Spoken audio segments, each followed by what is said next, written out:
عصر حاضر کے تقاضاؤں سے ہے، لیکن یہ خوف ہو نہ جائے آشکارا شرع پیغمبر کہیں۔ الحذر، آئین پیغمبر سے 100 بار الحذر۔ حافظ ناموس زن، مرد آزما، مرد آفری۔ نحمده ونصلی علی رسوله الکریم، اما بعد فقد قال اللہ تبارک و تعالی کما ورد 3 مرات فی القرآن فی سورۃ التوبہ وسورۃ الفتح وسورۃ الصف۔ اعوذ باللہ من الشیطان الرجیم، بسم اللہ الرحمن الرحیم۔ هو الذی ارسل رسولہ بالہدی ودین الحق لیظہرہ علی الدین کلہ۔ وقال عز وجل كما ورد في سورة سبا وما أرسلناك إلا كافة للناس بشيرا ونذيرا۔ وقال جل وعلا كما ورد في سورة الصف يريدون ليطفئوا نور الله بأفواههم والله متم نوره ولو كره الكافرون۔ وقال جل وعلا كما ورد في سورة التوبة يريدون أن يطفئوا نور الله بأفواههم ويأبى الله إلا أن يتم نوره ولو كره الكافرون۔ صدق الله العظيم۔ وقال النبي صلى الله عليه وسلم يد الله على الجماعة، أو كما قال صلى الله عليه وسلم۔ وقال عمر بن الخطاب رضي الله تعالى عنه لا إسلام إلا بالجماعة ولا جماعة إلا بالإمارة ولا إمارة إلا بالإطاعة، أو كما قال رضي الله تعالى عنه۔ وعن حارث الأشعري رضي الله تعالى عنه قال قال رسول الله صلى الله عليه وسلم إني آمركم بخمس الله أمرني بهن بالجماعة والسمع والطاعة والهجرة والجهاد في سبيل الله۔ رواہ احمد والترمذی رحمہم اللہ۔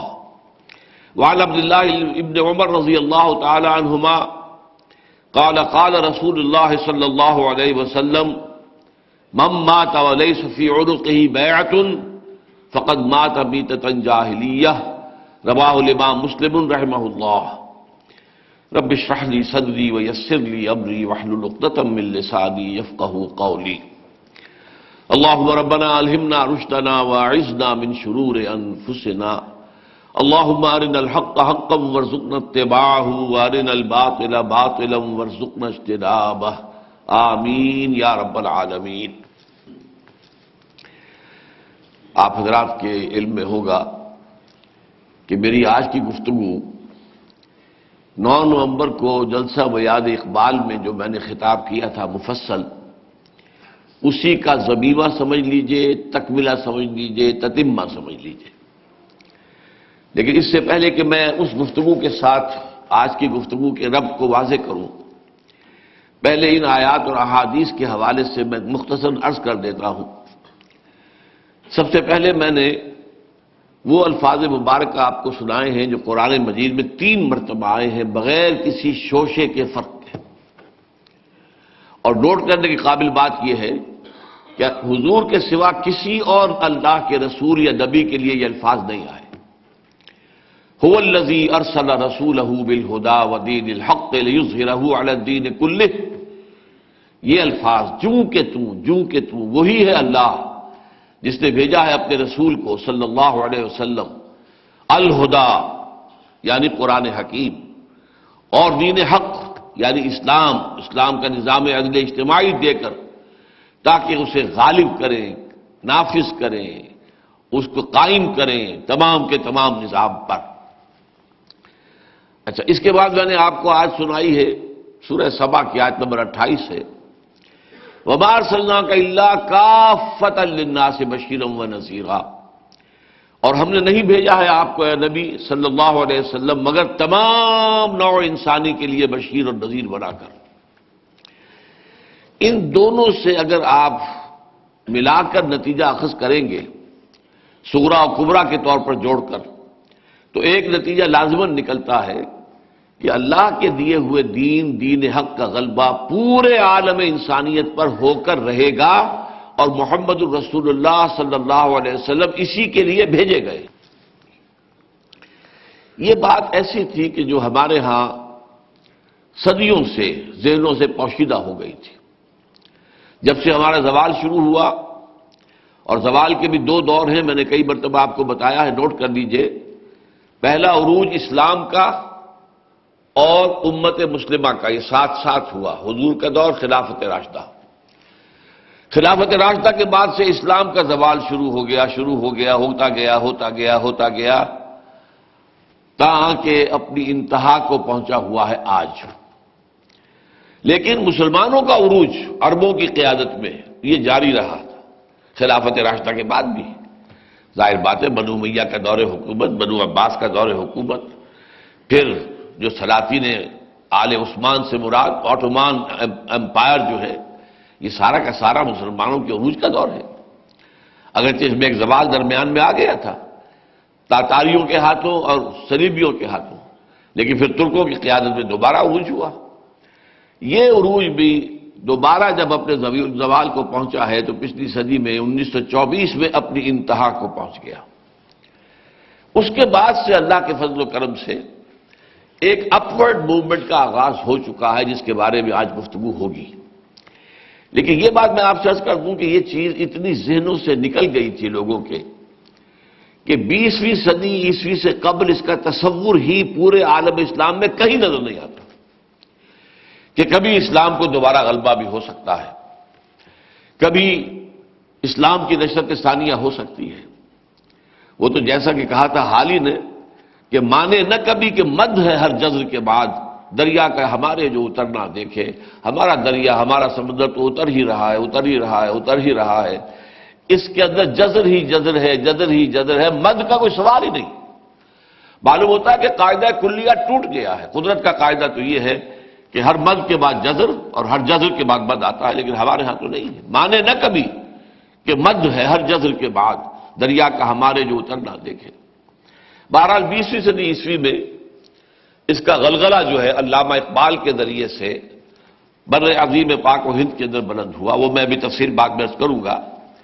لیکن یہ ہے کہ پھر ابھی کچھ ہی عرصہ ہوا ہے، 20-25 سال ہوئے، ہمارے دور کے جو محدث اعظم ہیں علامہ ناصر الدین البانی رحمۃ اللہ علیہ، انہوں نے جو ایک مجموعہ مرتب کیا، مجموعۃ الاحادیث الصحیحۃ، یعنی یہ کہ تمام ایک تو یہ کہ صحیحین ہمارے ہاں کہلاتی ہے، صحیح بخاری، صحیح مسلم، کہ اس کے علاوہ بھی جو مختلف کتابیں ہیں، مختلف مجموعے ہیں، ان کے اندر صحیح احادیث موجود ہیں۔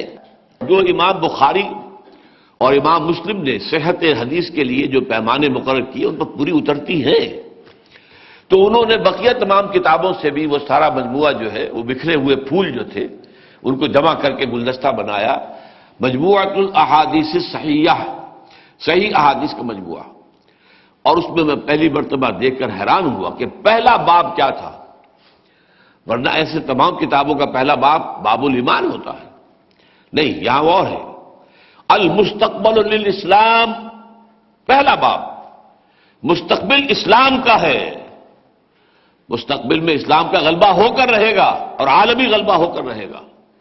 اور اس کے تحت جو احادیث لائے ان کو ہم نے پھر بہت عام کیا اللہ کے فضل و کرم سے۔ میرا چونکہ آج کا اصل موضوع وہ نہیں ہے، میں ان کا متن آپ کو نہیں سناؤں گا، لیکن ترجمہ صرف عرض کر دیتا ہوں کہ حضرت ثوبان فرماتے ہیں کہ حضور صلی اللہ علیہ وسلم نے ارشاد فرمایا کہ اللہ تعالیٰ نے پوری زمین کو میرے لیے سکیڑ دیا یا لپیٹ دیا، تو میں نے اس کے سارے مشرق اور سارے مغرب دیکھ لیے، اور سن رکھو کہ میری امت کی حکومت ان تمام علاقوں پر قائم ہو کر رہے گی جو زمین کو سکیڑ کر یا لپیٹ کر مجھے دکھا دیے گئے۔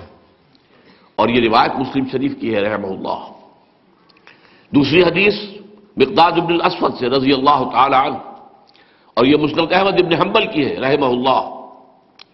وہ فرماتے ہیں کہ حضور نے ارشاد فرمایا کہ زمین پر نہ کوئی گھر بچے گا اینٹ اور گارے کا بنا ہوا، اور نہ کوئی خیمہ ہوگا کہ جو جانوروں کی کھالوں کے بنے ہوئے کمبلوں سے بنا ہوا ہو، مگر یہ کہ اس میں اللہ اپنے کلمہ اسلام کو داخل کر کے رہے گا، خواہ کسی عزت والے کے اعزاز کے ساتھ اور خواہ کسی کمزور کے لیے کی ذلت کے باعث، یعنی یا تو یہ کہ گھر والا یا خیمے والا اسلام لے آئے گا تو اسلام اس کے گھر میں خیمے میں داخل ہوگا، اس کو بھی اعزاز حاصل ہوگا۔ وَلِلَّهِ الْعِزَّةُ وَلِرَسُولِهِ وَلِلْمُؤْمِنِينَ، عزت تو اللہ کے لیے ہے اور اس کے رسول کے لیے ہے اور اہل ایمان کے لیے ہے، تو اس اعتبار سے اس کا اعزاز ہوگا۔ اور یا وہ اگر نہیں مانے گا تو اسے جھک کر رہنا پڑے گا، یو تو جزیۃ عن ید وہم صاغرون، اپنے ہاتھ سے جزیہ دینا ہوگا، چھوٹے بن کر رہنا ہوگا، غلبہ اللہ کے دین کو ہوگا۔ ان احادیث سے جو کچھ معلوم ہوتا ہے میں نے ان آیات کے حوالے سے پہلے آپ کے سامنے رکھ دیا کہ حضور کا مقصد بعثت تھا غلبہ دین، اور یہ غلبہ عالمی سطح پر۔ اچھا، پھر دو جگہ وہ آیت آئی ہے، سورہ صف میں جہاں وہ آیت آئی جو میں نے ابھی سنائی ہے، اس کے ساتھ ہی آیت ہے یریدون لیطفئوا نور اللہ بافواہہم واللہ متم نورہ ولو کرہ الکافرون، یہ تو چاہتے ہیں، اور اس سے مراد ہے خاص طور پہ یہودی اور ان کے تابع نصرانی، بعضهم من بعض بعضهم اولیاء بعض، یریدون لیطفئوا نور اللہ بافواہہم واللہ متم نورہ ولو کرہ الکافرون، یہ لوگ یہودی اور عیسائی چاہتے ہیں کہ اللہ کے نور کو اپنی منہ کی پھونکوں سے بجھا دیں، لیکن اللہ تو اپنے نور کا اتمام فرمانے والا ہے، خواہ یہ کافروں کو کتنا ہی ناگوار ہو۔ یہی مضمون سورہ توبہ میں جب وہ آیت آئی هو الذی ارسل رسولہ بالہدی الآیہ، تو اس کے ساتھ ہی وہاں پہ بھی مضمون یہی آیا، تھوڑے سے فرق کے ساتھ، یریدون ان یطفئوا نور اللہ بافواہہم وَيَأْبَى اللَّهُ إِلَّا يُتِمَّ نُورَهُ وَلَوْ كَرِهَ الْكَافِرُونَ، یہ یہودی اور عیسائی تلے ہوئے ہیں کہ وہ اللہ کے نور کو اپنے منہ کی پھونکوں سے بجھا دیں، حالانکہ اللہ تعالیٰ تو ہرگز راضی نہیں ہوگا مگر اس پر کہ وہ اپنے نور کو مکمل کرے، اس کا اتمام فرمائے، چاہے یہ کافروں کو کتنا ہی ناگوار ہو۔ ان دو آیات کے حوالے سے جو کشاکش اس وقت دنیا میں ہے اس پر میں تفصیل سے گفتگو کر چکا ہوں، اس پر حوالہ دے رہا ہوں۔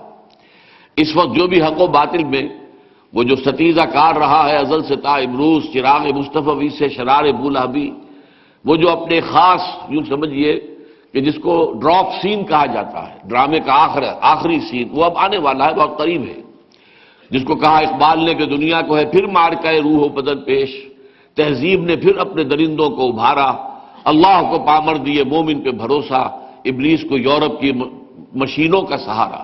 تو وہ دور تو آ رہا ہے، اس پر گفتگویں میری ہو چکی ہیں۔ اس وقت نوٹ کیجئے کہ علامہ اقبال کے دو اشعار آپ کے سامنے رکھ رہا ہوں جس میں کہ ان آیتوں کا ایک عمدہ تصور سامنے آتا ہے۔ علامہ اقبال کہتے ہیں، بانگ درا جو ان کی پہلی اردو کتاب ہے جو شائع ہوئی ہے، پہلی 1924 میں، اس میں جو شکوہ اور جواب شکوہ ہے، تو جواب شکوہ میں علامہ اقبال اللہ تعالیٰ کی طرف سے کہہ رہے ہیں، گویا اللہ فرما رہا ہے ان کے خیال میں کہ وقت فرصت ہے، کہاں، کام ابھی باقی ہے، نور توحید کا اتمام ابھی باقی ہے۔ یہ اتمام کا لفظ نوٹ کیجئے یہاں پر خاص طور پر، واللہ متم نورہ، اللہ اپنے نور کا اتمام فرما کر رہے گا، وَيَأْبَى اللَّهُ إِلَّا يُتِمَّ نُورَهُ، اللہ کو ہرگز منظور نہیں ہے مگر یہ کہ اپنے نور کا اتمام فرمائے۔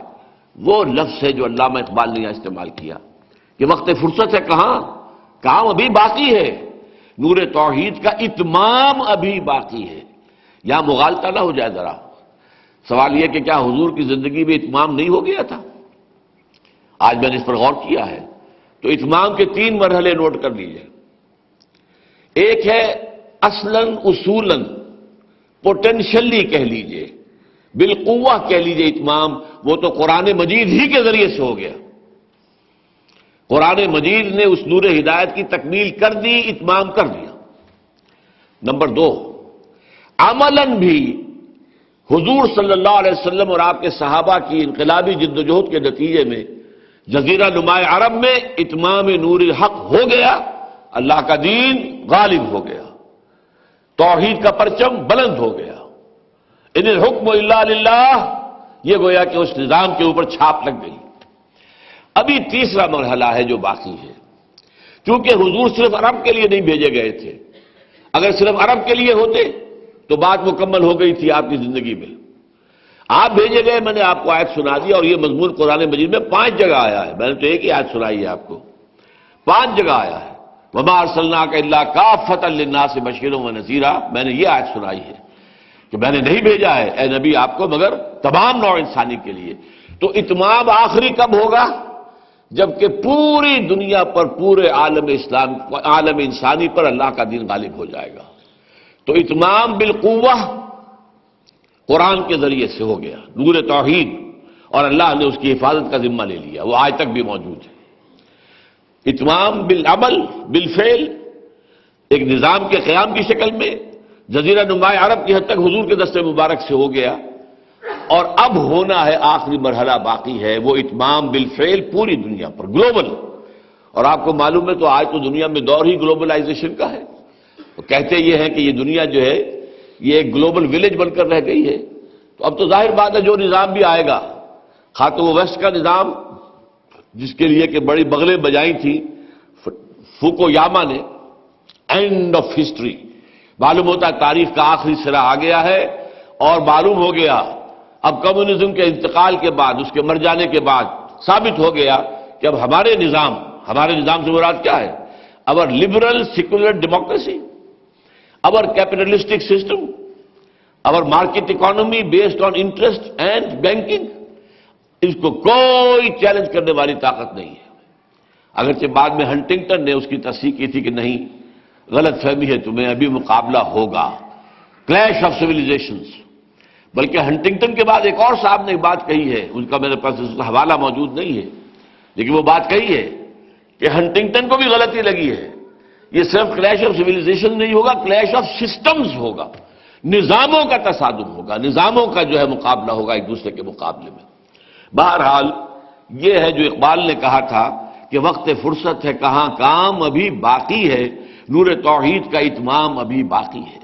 اب آپ کو معلوم ہے کہ بانگ درا تو اقبال کا ابتدائی کلام ہے، یعنی اردو زبان میں، لیکن جو ان کے تکمیلی معاملات آتے ہیں وہ تو ہے بال جبریل ہے، ضرب کلیم ہے، اربغان حجاز ہے، اور فارسی کی دوسری کتابیں ہیں۔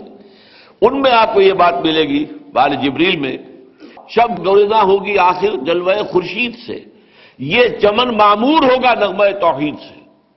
یہ پورا کا پورا چمن، عالم انسانیت جو ہے، یہ نغمہ توحید اس کے اندر گونجے گا، لا الہ الا اللہ، لا مالک الا اللہ، لا ملک الا اللہ۔ آپ کو معلوم ہوگا سورہ فاتحہ میں مالک یوم الدین کی دوسری قرات کیا ہے؟ ملک یوم الدین۔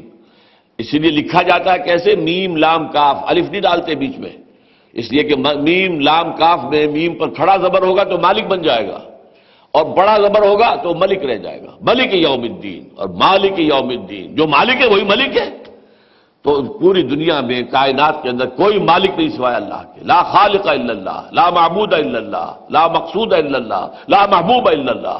یہ سارا نغمہ توحید ہے کہ یہ چمن معمور ہوگا نغمہ توحید سے۔ یہ تو میں نے جن آیات کی آج تلاوت کی تھی اس کے بارے میں چند باتیں عرض کر دی ہیں۔ اس کے بعد میں نے آپ کو 4 حدیثیں سنائی ہیں، لیکن اس کے بارے میں عبھی عرض نہیں کروں گا، بلکہ اپنی گفتگو کے دوران ہی میں انشاءاللہ ان کا جب حوالہ آئے گا تو ان کا مفہوم اور ان کا ترجمہ سامنے آ جائے گا۔ اب آئیے، میں نے جو اپنے 9 نومبر کے خطاب میں علامہ اقبال کی زندگی کو 4 ادوار میں تقسیم کیا تھا، وہ میں چاہتا ہوں کہ دوبارہ آپ گن لیں، اور ہر دور کی نمایاں خصوصیت کیا ہے اسے دوبارہ ذہن میں تازہ کر لیں۔ اقبال کی شاعری کا دور شروع ہوتا ہے 1894 سے۔ 1895 میں لاہور کے ادبی حلقوں میں اقبال متعارف ہو چکے تھے۔ 1895 سے 1905 تک 10 برس، یہ اقبال کی شاعری کا وہ دور ہے جس میں 2 چیزیں آپ کو نمایاں نظر آئیں گی۔ ایک تو جو روایتی شاعری ہوتی تھی ہمارے ہاں، گل و بلبل کی، اور شمع اور پروانہ، اور عشق و محبت، اور ہجر و وصال، یہ سارے جو مضامین ہمارے تمام اردو شاعری کے رہے ہیں وہ موجود ہیں اس دور میں۔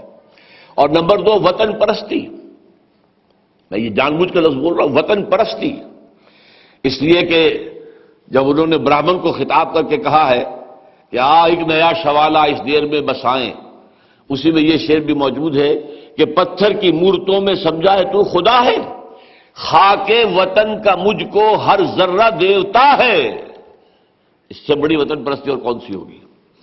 تو علامہ اقبال اس وقت 1895 سے 1905 تک روایتی شاعر تھے نمبر 1 اور وطن پرست تھے. اسی لیے اسی دور کا ان کا ترانہ ہندی ہے جو آج بھی ہندوستان میں بہت مرغوب ہے، محبوب ہے، پسندیدہ ہے. ان کے ریڈیو پہ نشر ہوتا رہتا ہے. سارے جہاں سے اچھا ہندوستان ہمارا، ہل بلبلے ہیں اس کی یہ گلستاں ہمارا، یہ سارا معاملہ جو ہے یہ اس دور کا ہے. دوسرا دور شروع ہوتا ہے جس کو میں کہتا ہوں ان کی کنورشن کا دور ہے، ان کے مشرف و اسلام ہونے کا دور ہے.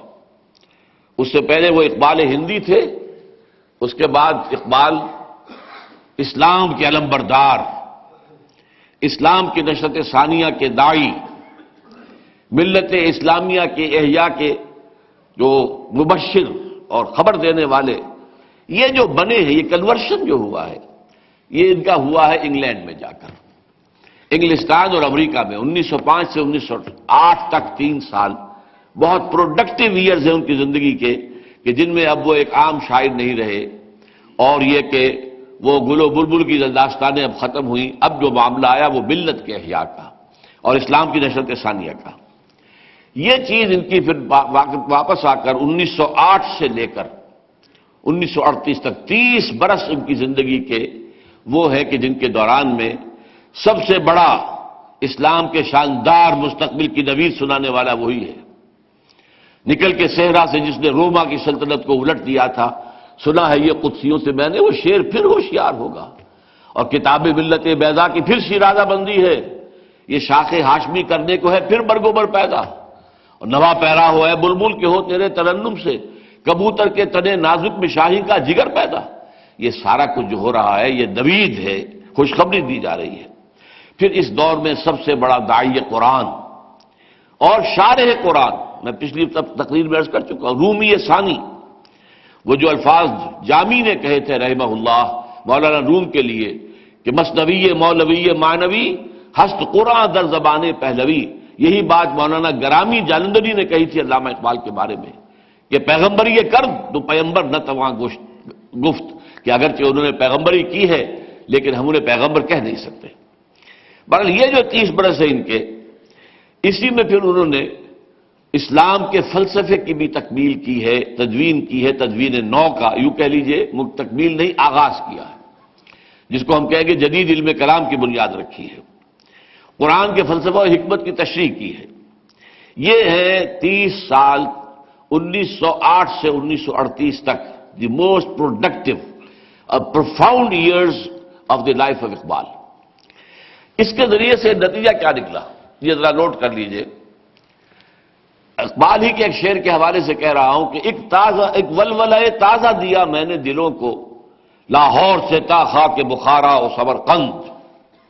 ایک ولولہ، ایک جذبہ، ایک امنگ، ایک امید، یہ خواب کہ دوبارہ اسلام دنیا میں غالب ہوگا، یہ خواب کہ پھر خلافت راشدہ کا دور دنیا میں آئے گا، خلافت علی منہاج النبوہ دنیا میں قائم ہوگی، یہ خواب کہ اب اسلام کا غلبہ عالمی ہوگا. یہ ولولہ اس سے جو پیدا ہوا، اسی کے بعد مظاہر میں آپ کو بتا رہا ہوں.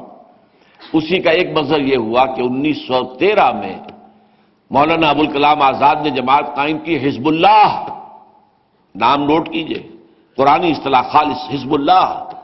اولئک حزب اللہ الا ان حزب اللہ هم المفلحون، سورہ مجادلہ کی آخری آیت. اور فإن حزب اللہ هم الغالبون، یہ سورہ مائدہ میں. یہ 1913 میں قائم ہوئی.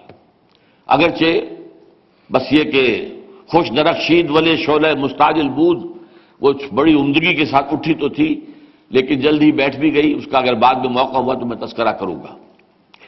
پھر ایک زبردست ولولہ انگیز تحریک علامہ مشرقی نے شروع کی.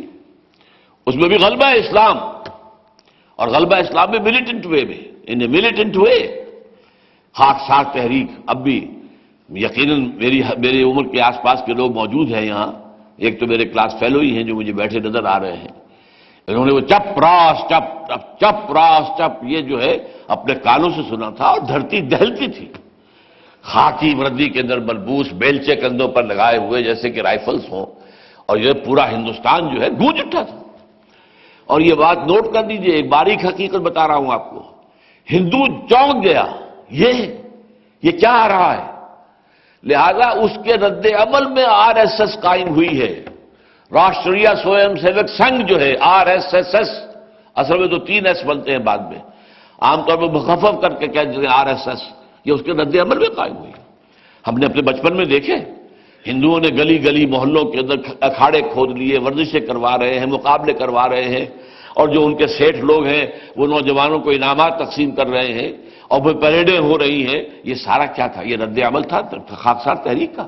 اس سے پہلے تو ہندو سویا ہوا تھا، کسی طرح کی کوئی ملیٹنٹ تحریک جو ہے اس کے اندر اس کا ہمیں آثار نہیں ملتے۔ البتہ یہ دوسری بات ہے کہ خاکسار تحریک جو ہے وہ تو ایک بڑی زبردست آندھی کی طرح اٹھی اور بگولے کے مانند ختم بھی ہو گئی، اور وہ تحریک اس وقت سے لے کر آج تک قائم ہے۔ آج سے 25 سال پہلے کی بات آپ کو بتا رہا ہوں، 1980 میں، 26 سال پہلے، مجھے شکاگو میں کتاب ملی تھی، بردرہڈ ان سیفرن، یہ اتنی موٹی کتاب 400 صفحات کی، آر ایس ایس پر وہ کتاب لکھی گئی تھی، اور اس میں بتایا گیا تھا اس وقت کہ 2.5 ملین اس کے ممبرز ہیں۔ اگر آج سے 25 سال پہلے اگر ان کے 25 لاکھ ممبر تھے، آج کتنے ہوں گے؟ اور یہی ہے وہ لوگ جو پھر یہ نعرے بھی لگاتے رہے ہیں، اگرچہ فی الحال محسوس ہوتا ہے کچھ پیچھے چلے گئے پس منظر میں، کہ مسلمان کے 2 مقام، پاکستان یا قبرستان۔ اب جب تم نے پاکستان بنا لیا ہے تو اب دفع ہو جاؤ یہاں سے، تمہارا ہندوستان میں کوئی کام نہیں ہے، تمہارے لیے اب 2 ہی مقام ہے، یا پاکستان جاؤ اور یہاں دفن کر دیے جاؤ گے، قبرستان یا پاکستان۔ بہرحال اسی کے ساتھ ساتھ کچھ چھوٹی چھوٹی تنظیمیں بھی اٹھی۔ علی گڑھ یونیورسٹی میں اس وقت کے جو ہیڈ آف دی ڈپارٹمنٹ تھے فلاسفی کے، ڈاکٹر ظفر الحسن، اور ان کے کچھ ساتھیوں نے مل کر جماعت مجاہدین علی گڑھ قائم کی۔ اسی طرح جمعیت شبان المسلمون لاہور میں قائم ہوئی۔ ان میں لوگ جو ہیں، جن لوگوں نے اس کو قائم کیا تھا اس کا ذکر میں بعد میں آپ سے کر دوں گا۔ جماعت المسلمین قائم کی، یہ 2 برادران تھے، خیری برادران، ڈاکٹر عبدالغفار خیری، ڈاکٹر عبدالجبار خیری۔ پھر سن 41 میں جماعت اسلامی قائم ہوئی، پھر اسی کا ایک تسلسل تنظیم اسلامی کی شکل میں قائم ہوا۔ یہ سارا ولولہ جو ہے یہ کس کا دیا ہوا ہے؟ اقبال سے پہلے تو کہیں کسی کو آثار ہی نظر نہیں آتے، ایسی کوئی بات ہی سامنے نہیں آئی۔ اتنا اونچا بلند مقام، حکومت الہیہ قائم کرنا، ابوالکلام کھڑے ہو رہے ہیں، جماعت اسلامی قائم ہو رہی حکومت الہیہ کے قیام کے لیے۔ یہ صورتحال جو ہے اس سے پہلے آپ کو نظر نہیں آئے گی۔ البتہ ایک بات نوٹ کر لیجئے، مسلم لیگ کے قیام میں نہ علامہ اقبال کا کوئی ہاتھ ہے، نہ قائد اعظم کا کوئی ہاتھ ہے۔ علامہ اقبال کا تو سوال ہی پیدا نہیں ہوتا، اس لیے کہ وہ تو 1906 میں ملک سے باہر تھے، 1906 میں مسلم لیگ قائم ہوئی ہے۔ محمد علی جناح موجود تھے، کانگریس کے ایکٹیو ممبر تھے، دادا بھائی نورو جی کے سیکرٹری تھے، مسلم لیگ میں شامل نہیں ہوئے، مزید 60 برس تک شامل نہیں ہوئے۔ 1913 میں شامل ہوئے ہیں مسلم لیگ میں، اور وہ مسلم لیگ میں اس لیے شامل ہوئے کہ مولانا محمد علی جوہر نے، مرحوم نے انہیں مجبور کر دیا، لیکن اس کے بعد بھی ڈوبل ممبرشپ قائم رکھی ہے، مسلم لیگ کی بھی اور کانگریس کی بھی۔ بہرحال یہ میں نے اس لیے ذکر کر دیا کہ یہ مسلم لیگ کا معاملہ علیحدہ ہے، یہ اعلاء کلمۃ اللہ کے لیے نہیں اٹھی تھی، یہ اللہ کے دین کے غلبے کے لیے قائم نہیں ہوئی تھی۔ اس کے پیش نظر صرف یہ تھا کہ مسلمانوں کا قومی تشخص برقرار رہے، مسلمانوں کے مفادات پر کوئی آنچ نہ آنے پائے۔ اگر ہندوستان موجودہ مغربی اصولوں کے مطابق ایک ملک کی حیثیت سے قائم ہو گیا آزاد ہو کر، تو پھر مسلمانوں کا معاملہ یہاں پر جو ہے وہ بے انتہا مخدوش ہو جائے گا، ان کی تہذیب کو خطرہ ہے، ان کے مذہب کو خطرہ ہے، اس لیے کہ شدھی اور سنگٹن کی تحریکیں بھی شروع ہو گئی تھی۔ یہ ساری چیزیں حقائق ہیں جو سامنے موجود ہیں، معاشی اعتبار سے تو وہ ہمیں بالکل مفلوج کر کے رکھ ہی دے گا۔ بہرحال مسلم لیگ کو علیحدہ کر دیجئے، اس لیے کہ مسلم لیگ در حقیقت وہ حکومت الہیہ یا اعلاء کلمۃ اللہ یا اقامت دین یا غلبہ دین حق اس کے لیے قائم نہیں ہوئی تھی، بلکہ وہ مسلمانوں کی ایک قومی تنظیم کی حیثیت سے، بلکہ تنظیم سے بھی کم لفظ استعمال کیجئے، ادارے کی حیثیت سے قائم ہوئی تھی، اور اس کا مقصد تھا مسلمانوں کا قومی تشخص برقرار رکھنا اور مسلمانوں کے سیاسی آئینی جو حقوق ہیں ان کے لیے تحفظات حاصل کرنا۔ البتہ یہ کہ یہ جو اقبال نے کہا ہے کہ ایک ولولہ تازہ دیا میں نے دلوں کو، لاہور سے تا خاک بخارا و سمرقند، اس کا میں ایک حوالہ آپ کو دینا چاہتا ہوں۔ میں بہت عرصے تک سوچتا رہا تھا کیا وجہ ہے کہ لاہور میں رہنے والا ایک شخص پنجابی الاصل، یا آگے اور اسے ٹریس کریں گے تو کشمیری الاصل، ہندوستانی، اور اس کا 2/3 کلام فارسی میں، حالانکہ فارسی جاننے والے اس وقت بھی بہت زیادہ نہیں رہ گئے تھے، اگرچہ تھے بہت کافی تھے، لیکن یہ کہ آج تو خیر نہ ہونے کے برابر ہے۔ وہ فارسی کلام جو ہے آج کے مسلمان کے لیے، کم سے کم ہندوستان پاکستان کے مسلمان کے لیے تو بالکل معلوم ہوتا اجنبی چیز ہے، اس کو کچھ حوالے نہیں، اس کو سمجھنا بڑا مشکل ہے۔ کیوں کیا تھا؟ دیکھیے اس کا اندازہ اس سے ہوا کہ ایک تو ڈاکٹر جاوید اقبال صاحب نے مجھے واقعہ سنایا، وہ دورے پر گئے تھے، یہ سینٹرل ایشین ریپبلکس جو آزاد ہوئی ہیں USSR کے خاتمے کے بعد، تو یہاں کے دوروں پر گئے، کہتے ہیں ہر جگہ انہوں نے مجھے میرا جو والہانہ استقبال کیا، اس لیے کہ ان تمام علاقوں کے اندر بھی زبان فارسی سمجھی جاتی ہے، بولی جاتی ہے، اگرچہ اپنی اپنی زبانیں بھی ہیں کہ کوسکس کی اپنی اپنی زبان ہے، کوسن کی اپنی زبان ہے، اور مختلف جو ہے ازبکوں کی اپنی زبان ہے، لیکن فارسی سب جانتے ہیں۔ جیسے ہندوستان کے اندر مختلف علاقوں کی زبان، لیکن اردو جو ہے وہ پورے ہندوستان میں آپ کہیں چلے جائیں آپ کی اردو سمجھ لیں گے لوگ۔ اور وہ کہتے ہیں کہ میں جہاں بھی گیا تو سب لوگوں نے مجھ سے یہ کہا وی نیڈ اے ماڈل، ہم چاہتے ہیں آپ کے بابا نے، آپ کے والد نے جو پیغام دیا تھا، ہم چاہتے ہیں اسلامی ریاست قائم کرنا، but we need a model. میں آپ کو الفاظ بتا رہا ہوں، within inverted commas, I am quoting it.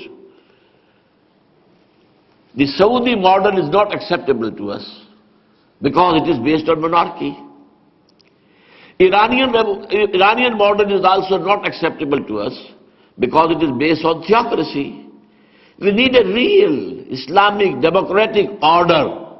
وہ چیز کہ جو واقعتاً اسلامی جمہوریت، یا اس کے ساتھ آپ چاہیں تو علامہ اقبال کے خیال سے اور قائد اعظم کی اصطلاح کے حوالے سے کہ وہ اسلامک سوشلزم اور ڈیموکریسی اور سوشلزم، لیکن دونوں اسلام کے اندر، اس نظام کا کوئی اگر ہمارے سامنے کوئی نمونہ آ جائے ہم فوراً اختیار کر لیں۔ اسی لیے مجھے یاد آیا تھا جب صبح میں کچھ یہ نوٹس اپنے مرتب کر رہا تھا کہ یہ جو ایران کا انقلاب آیا ہے اس کی بنیاد میں علامہ اقبال کا کلام ہے۔ اس کے لیے جو اصل فکری بنیاد فراہم کی تھی، تھوڑی بہت جو بھی بنی تھی، وہ ڈاکٹر علی شریعتی کی ہے۔ یہ علماء تو میدان میں نہیں تھے، علماء تو جس طریقے سے ہمارے علماء مگن ہیں اپنے دارالعلوموں میں، اپنے مدرسوں میں، تعلیم و تدریس میں، اسی طرح وہاں بھی مگن تھے۔ وہ ایک تھا گویا کہ ایک عالم دین ان کے اندر ایسا تھا جو ذرا وائس آف ڈسینٹ جس کی سننے میں آ جاتی تھی، جو کوئی اختلافی بات بھی کرتا تھا، ورنہ سب کے سب مگن تھے جیسے ہمارے لوگ مگن تھے۔ یہ ڈاکٹر علی شریعتی تھا جس کو پھر قتل کرا دیا گیا۔ ڈاکٹر علی شریعتی نے کتاب لکھی تھی ماں و اقبال، ہم اور اقبال، اور میں حیران ہوا تھا جب میرے علم میں آیا کہ ڈاکٹر علی شریعتی نے اس موضوع پر کتاب لکھی تھی، اس لیے کہ سن 73 میں اسی موضوع پر ایک کتابچہ میں شائع کر چکا تھا، علامہ اقبال اور ہم۔ اب دیکھیے فرق صرف کیا ہے، مضاف الیہ، پہلے کون سا بعد میں کون سا ہے، علامہ اقبال اور ہم، ماں و اقبال، ہم اور اقبال۔ تو واقعہ یہ ہے کہ ایرانین ریولوشن میں بھی اقبال کا یہ ولولہ انگیز، جس کو وہ خود کہہ رہے ہیں کہ ولولہ تازہ دیا میں نے دلوں کو، لاہور سے تا خاک بخارا و سمرقند، تو اس کا عمل دخل ہے۔ اب آئیے اصل معاملہ کیا ہے۔ علامہ اقبال کی جو نظم ہم نے پڑھی تھی اس کا میں آخری اشعار آپ کو سنا دیتا ہوں۔ ابلیس نے اپنی مجلس شورا کا جو آخری اجلاس تھا اس میں جو باتیں کہی ہیں وہ میں اب تشریحی بیان کروں گا، پڑھ دینا چاہتا ہوں تاکہ آگے کی میری گفتگو کے ساتھ اس کا جوڑ مل جائے۔ ہے اگر مجھ کو خطر کوئی تو اس امت سے ہے۔ ابلیس نے کہا اشتراکیت سے مجھے کوئی خطرہ نہیں، ہمارا ابلیسی نظام جو ہے وہ قطعاً اندر تھریٹ نہیں ہے، جمہوریت سے ہمیں کوئی خطرہ نہیں، جمہوریت تو ہمارا اپنا پیدا کردہ خود کاشتہ پودا ہے، اسی طرح آمریت سے، فاشزم سے ہمیں کوئی اندیشہ نہیں۔ ہاں ہے اگر مجھ کو خطر کوئی تو اس امت سے ہے جس کی خاکستر میں ہے اب تک شرار آرزو، خال خال اس قوم میں اب تک نظر آتے ہیں وہ، کرتے ہیں اشک سحر گاہی سے جو ظالم وضو، جانتا ہے جس پہ روشن باطن ایام ہے، مصدقیت فتنہ فردا نہیں اسلام ہے۔ نوٹ کیجئے، آج میں سوچ رہا تھا کہ علامہ اقبال نے جو بات کہی ہے غالب کے بارے میں کہ تیری ہستی سے فکر انسان پر تیری ہستی سے یہ روشن ہوا ہے پرے برغ تخیل کی رسائی تا کو جا، وہ بات کہ جو ویسٹ کو 1980 81 82 میں نظر آئی ہے، وہ بات تھی کہ جو اقبال 1930 کے اندر 1936 کے اندر ابلیس کے ذریعے سے لوگوں کو دکھا رہا تھا۔ کوئی خطرہ نہیں اس سے، یہ کمیونزم جو ہے یہ کوئی ابلیسیت کے لیے کوئی چیلنج نہیں ہے، کوئی خطرہ نہیں ہے۔ خطرہ اگر ہے تو وہ امت مسلمہ سے ہے۔ چنانچہ آپ کو معلوم ہے جب USSR کا خاتمہ ہو گیا، لیکن ادھر یہ ہے کہ نیٹو کو مزید مستحکم کیا گیا، بلکہ اس کے اندر توسیع کی گئی۔ جب سوال کیا گیا تو کہا گیا، صاف کہا گیا، اب ہمیں خطرہ اسلام سے ہے، اسلامی فنڈامنٹلزم سے ہے۔ یہ نیٹو تو بنا تھا صرف یہ کہ رشیا کی USSR کو کرنے کے لیے، ٹو کنٹین USSR، یہ کیا ضرورت ہوئی؟ آج کیا ہو رہا ہے؟ پوری دنیا بش سے لے کر بلیئر تک اور پورا یورپ اسلام کے خلاف، اسلام کی علامت کے خلاف۔ یہ سکارف بھی ایک علامت ہے اسلام کی، ختم کرو اس کو۔ یہ برقع تو ہم دیکھ ہی نہیں سکتے، یہ تو ہمارے دیکھ کے ہمارے جو ہے روک کے کھڑے ہو جاتے ہیں، اس سے ہمارے جو ہے ہمارے اعضاء جو ہے اندر سے ٹوٹ پھوٹنے لگتے ہیں۔ لہذا یہ ساری علامتیں ہیں، اسلام کی علامتیں ہیں۔ یہ ساری چیزیں جو ہے آج ان کو اندیشہ محسوس ہو رہا ہے، بش اور بلیئر کو، دونوں کی ایک زبان ہے۔ جو سمجھے کہ اسلام ایک نظام ہے وہ ہمارا دشمن، جو خلافت کا نام لے وہ ہمارا دشمن۔ بش نے تو یہاں تک کہہ دیا کہ یہ لوگ تو خلافت قائم کرنا چاہتے ہیں ہسپانیہ سے لے کر انڈونیشیا تک۔ حالانکہ ہسپانیہ کا خیال تو میرے خیال میں تو کسی مسلمان کو تو نہیں آیا ہوگا، یہ خیال تو شیطان نے، لعین نے شاید کان میں ڈالا ہے بش ابلیس کے۔ تو یہ معاملہ جو ہے اچھی طرح سمجھنے کا ہے کہ جانتا ہے جس پہ روشن باطن ایام ہے، مصدقیت فتنہ فردا نہیں اسلام ہے۔ اب اس کے بعد کے الفاظ ہیں، جانتا ہوں میں یہ امت حامل قرآن نہیں ہے، وہی سرمایہ داری بندہ مومن کا دین۔ میں شرح نہیں کروں گا اب۔ جانتا ہوں میں کہ مشرق کی اندھیری رات میں بے ید بیضا ہے پیران حرم کی آستین، عصر حاضر کے تقاضاؤں سے ہے لیکن یہ خوف، میں تفصیل سے عرض کر چکا ہوں پچھلی تقریر میں کہ یہ مسلمانوں کی اپنی جد و جہد کے ساتھ ساتھ یہ جو زمانہ جو ہے ارتقا کر رہا ہے، زمانہ جدھر چاہ رہا ہے، وہ جدلی مادیت، وہ جو ڈائلیکٹزم ہے، ڈائلیکٹیکل پروسیس، ہسٹوریکل ڈائلیکٹزم، اس کا بھی نتیجہ یہ ہے کہ اب اسلام آئے گا۔ عصر حاضر کے تقاضاؤں سے ہے لیکن یہ خوف، ہو نہ جائے آشکارا شر پیغمبر کہیں، الحذر آئین پیغمبر سے 100 بار الحذر، حافظ ناموس زن مرد آزما مرد آفری، موت کا پیغام ہر نوع غلامی کے لیے، نہ کوئی فغفور و خاکاں نہ گدائے رہنشی، کرتا ہے دولت کو ہر آلودگی سے پاک و صاف، منعموں کو مال و دولت کا بناتا ہے امی، اس سے بڑھ کر اور کیا فکر و عمل کا انقلاب، بادشاہوں کی نہیں اللہ کی ہے یہ زمین، چشم عالم سے رہے پوشیدہ یہ آئیں تو خوب۔ نوٹ کیجئے جو کیفیت ہے مسلمانوں کی، اس کا کس صحیح نقشہ کھینچا ہے۔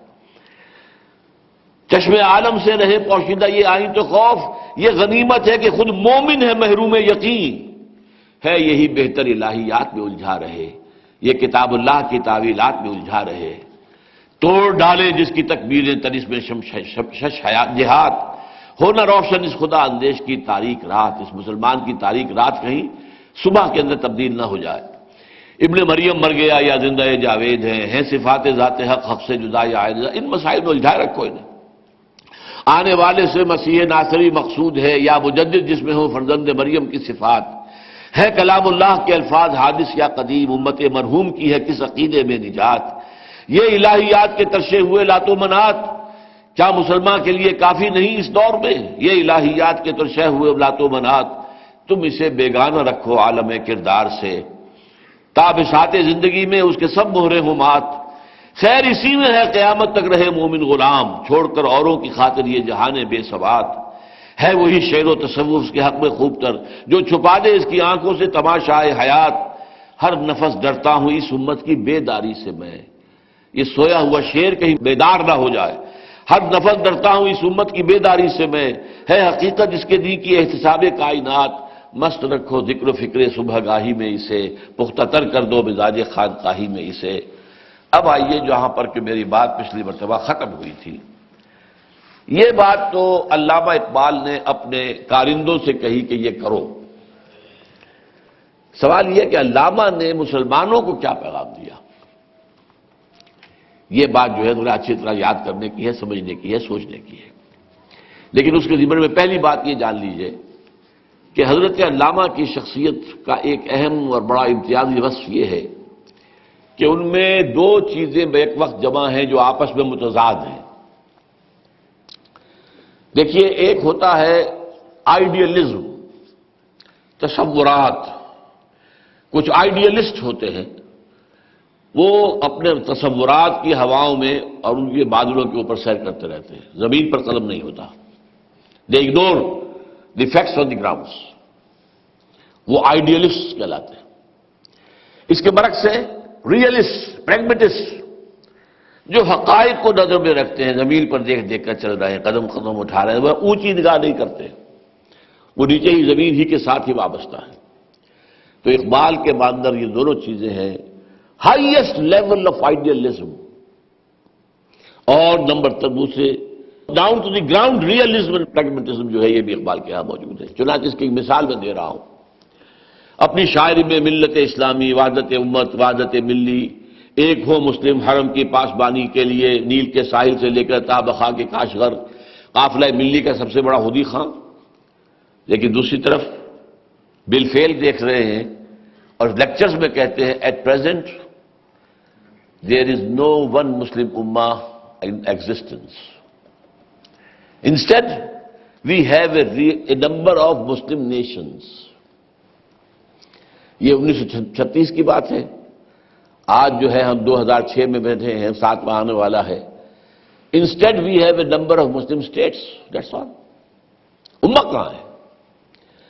امہ جس کی وحدت کی تم جو ہے راگ الاپ رہے ہو، تنارہ ملی گا رہے ہو، چین و عرب ہمارا، ہندوستان ہمارا، ہندی ہے ہم وطن ہے، سارا جہاں ہمارا، مسلم ہے ہم وطن ہے، سارا جہاں ہمارا، وہ کہاں ہے؟ وہ امت ہے کہاں؟ تو ایک طرف وہ ہائیسٹ انٹلیکچوئل لیول کے اوپر آئیڈیلزم، اور ایک down to the ground realism and pragmatism. اسی طریقے سے آپ کو ملت اسلامیہ کی زبوں حالی کا تو آپ کو مرثیہ مل جائے گا۔ عالمی سطح پر مسلمانوں کے ساتھ جو کچھ ہو رہی ہے، کبھی وہ قرطبہ میں بیٹھ کر آنسو بہا رہے ہیں، کبھی وہ فاطمہ جو ہے وہ بچی جو شہید ہوئی تھی، وہ اس کا کہیں جو ہے اس پر مرثیہ کہہ رہے ہیں، کہیں سسلی کے پاس سے گزرتے ہوئے رولے اب دل کھول کر دید خون آبوار، وہ نظر آتا ہے تہذیب حجازی کا مزار، یہ سب کچھ نظر آ رہا ہے۔ لیکن ان کی شاعری میں مسلمانان ہند کے مسئلے سے متعلق کوئی ایک شعر بھی موجود نہیں، جبکہ پریکٹیکلی مسلمانان ہند کے بارے میں سوچ بچار، غور و فکر، کیا مستقبل ہوگا، کیا حالات ہوں گے، کیسے حالات ٹھیک ہو سکتے ہیں، اس کشتی کا کوئی مانجھی ہے کہ نہیں ہے، کوئی ہے جو اس کے اندر اس کے پتوار کو حرکت دے سکے، یہ ساری باتیں ہیں۔ یہ ہے down to the ground practical realism, اور وہ ہے ایک امت کا احیاء، ایک اسلامی ملت جو ہے اس کی نشرت ثانیہ، اور ایک وحدت ملی کا خواب۔ تو یہ دو متضاد چیزیں بہت کم جمع ہوتی ہیں دنیا میں، یا ریئلسٹ ہے اور یا آئیڈیلسٹ ہے۔ فلسفے میں بھی دو ہی شاخیں ہیں۔ ریئلزم جو ہے وہ سوکریٹس سے وہ چلتا ہے، اور وہ چلتا ہے، جو آئیڈیلزم ہے وہ افلاطون سے، پلیٹو سے، اور ریئلزم جو ہے وہ ارسطاٹل سے۔ یہ دو شاخیں ہیں کہ جو چلی آ رہی ہیں، باقی سب ان کے شیڈز ہیں۔ اچھا، ایک اور بات بھی علامہ اقبال کی شخصیت کے بارے میں نوٹ کر لیجئے، یہ ذرا ہو سکتا ہے کسی کو ذرا سا توہین آمیز بات معلوم ہو، لیکن یہ کہ حقیقت کو ہمیں دیکھنا چاہیے۔ علامہ اقبال مفکر بھی تھے، داعی بھی تھے، مبلغ بھی تھے، معلم بھی تھے، میرے نزدیک مفسر بھی تھے، مجوز بھی تھے، محرک بھی تھے، لیکن قائد نہیں تھے۔ کسی قافلے کی قیادت کرنا، اس کے تقاضے کچھ اور ہوتے ہیں۔ میر کارواں کی کوئی صفات کچھ اور ہوتی ہے۔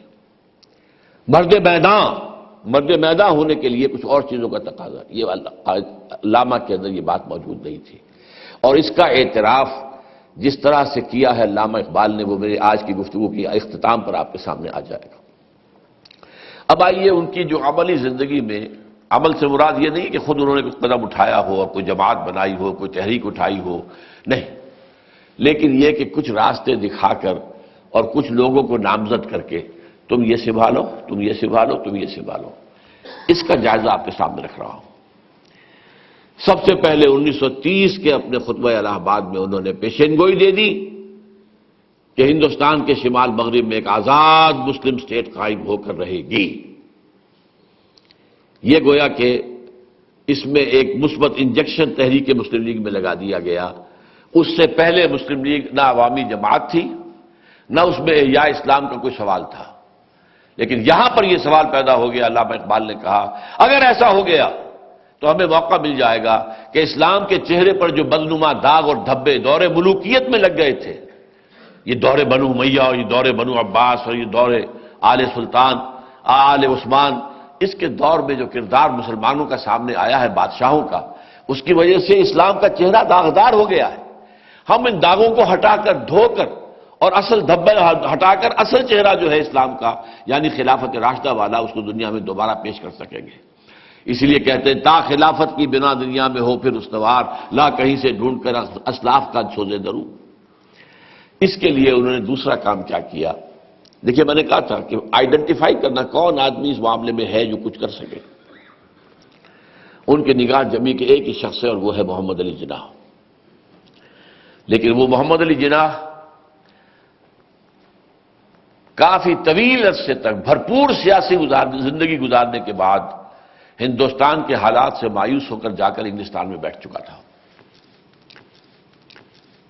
انہوں نے سر توڑ کوشش کی تھی، میں جناح کہہ رہا ہوں، قائد اعظم ابھی نہیں کہہ رہا ہوں، مسٹر محمد علی جناح نے سر توڑ کوشش کی کہ کوئی معاہدہ ہو جائے، کوئی چیزیں ایسی طے ہو جائیں کہ جس میں مسلمانوں کا تشخص جو ہے اس کو ضمانت مل جائے، کوئی ایسے حقوق کا ایسا خاکہ، ایسا دستور جو ہے وہ مسلم لیگ اور کانگریس کے درمیان متفق علیہ ہو جائے، جس سے مسلمانوں کے جو آئینی، سیاسی، معاشی، معاشرتی حقوق ہیں وہ ان کو کوئی گدن نہ پہنچے۔ لیکن وہ مایوس ہو گئے بالآخر، اور مایوس ہو کر جا کر انگلستان میں بیٹھ گئے۔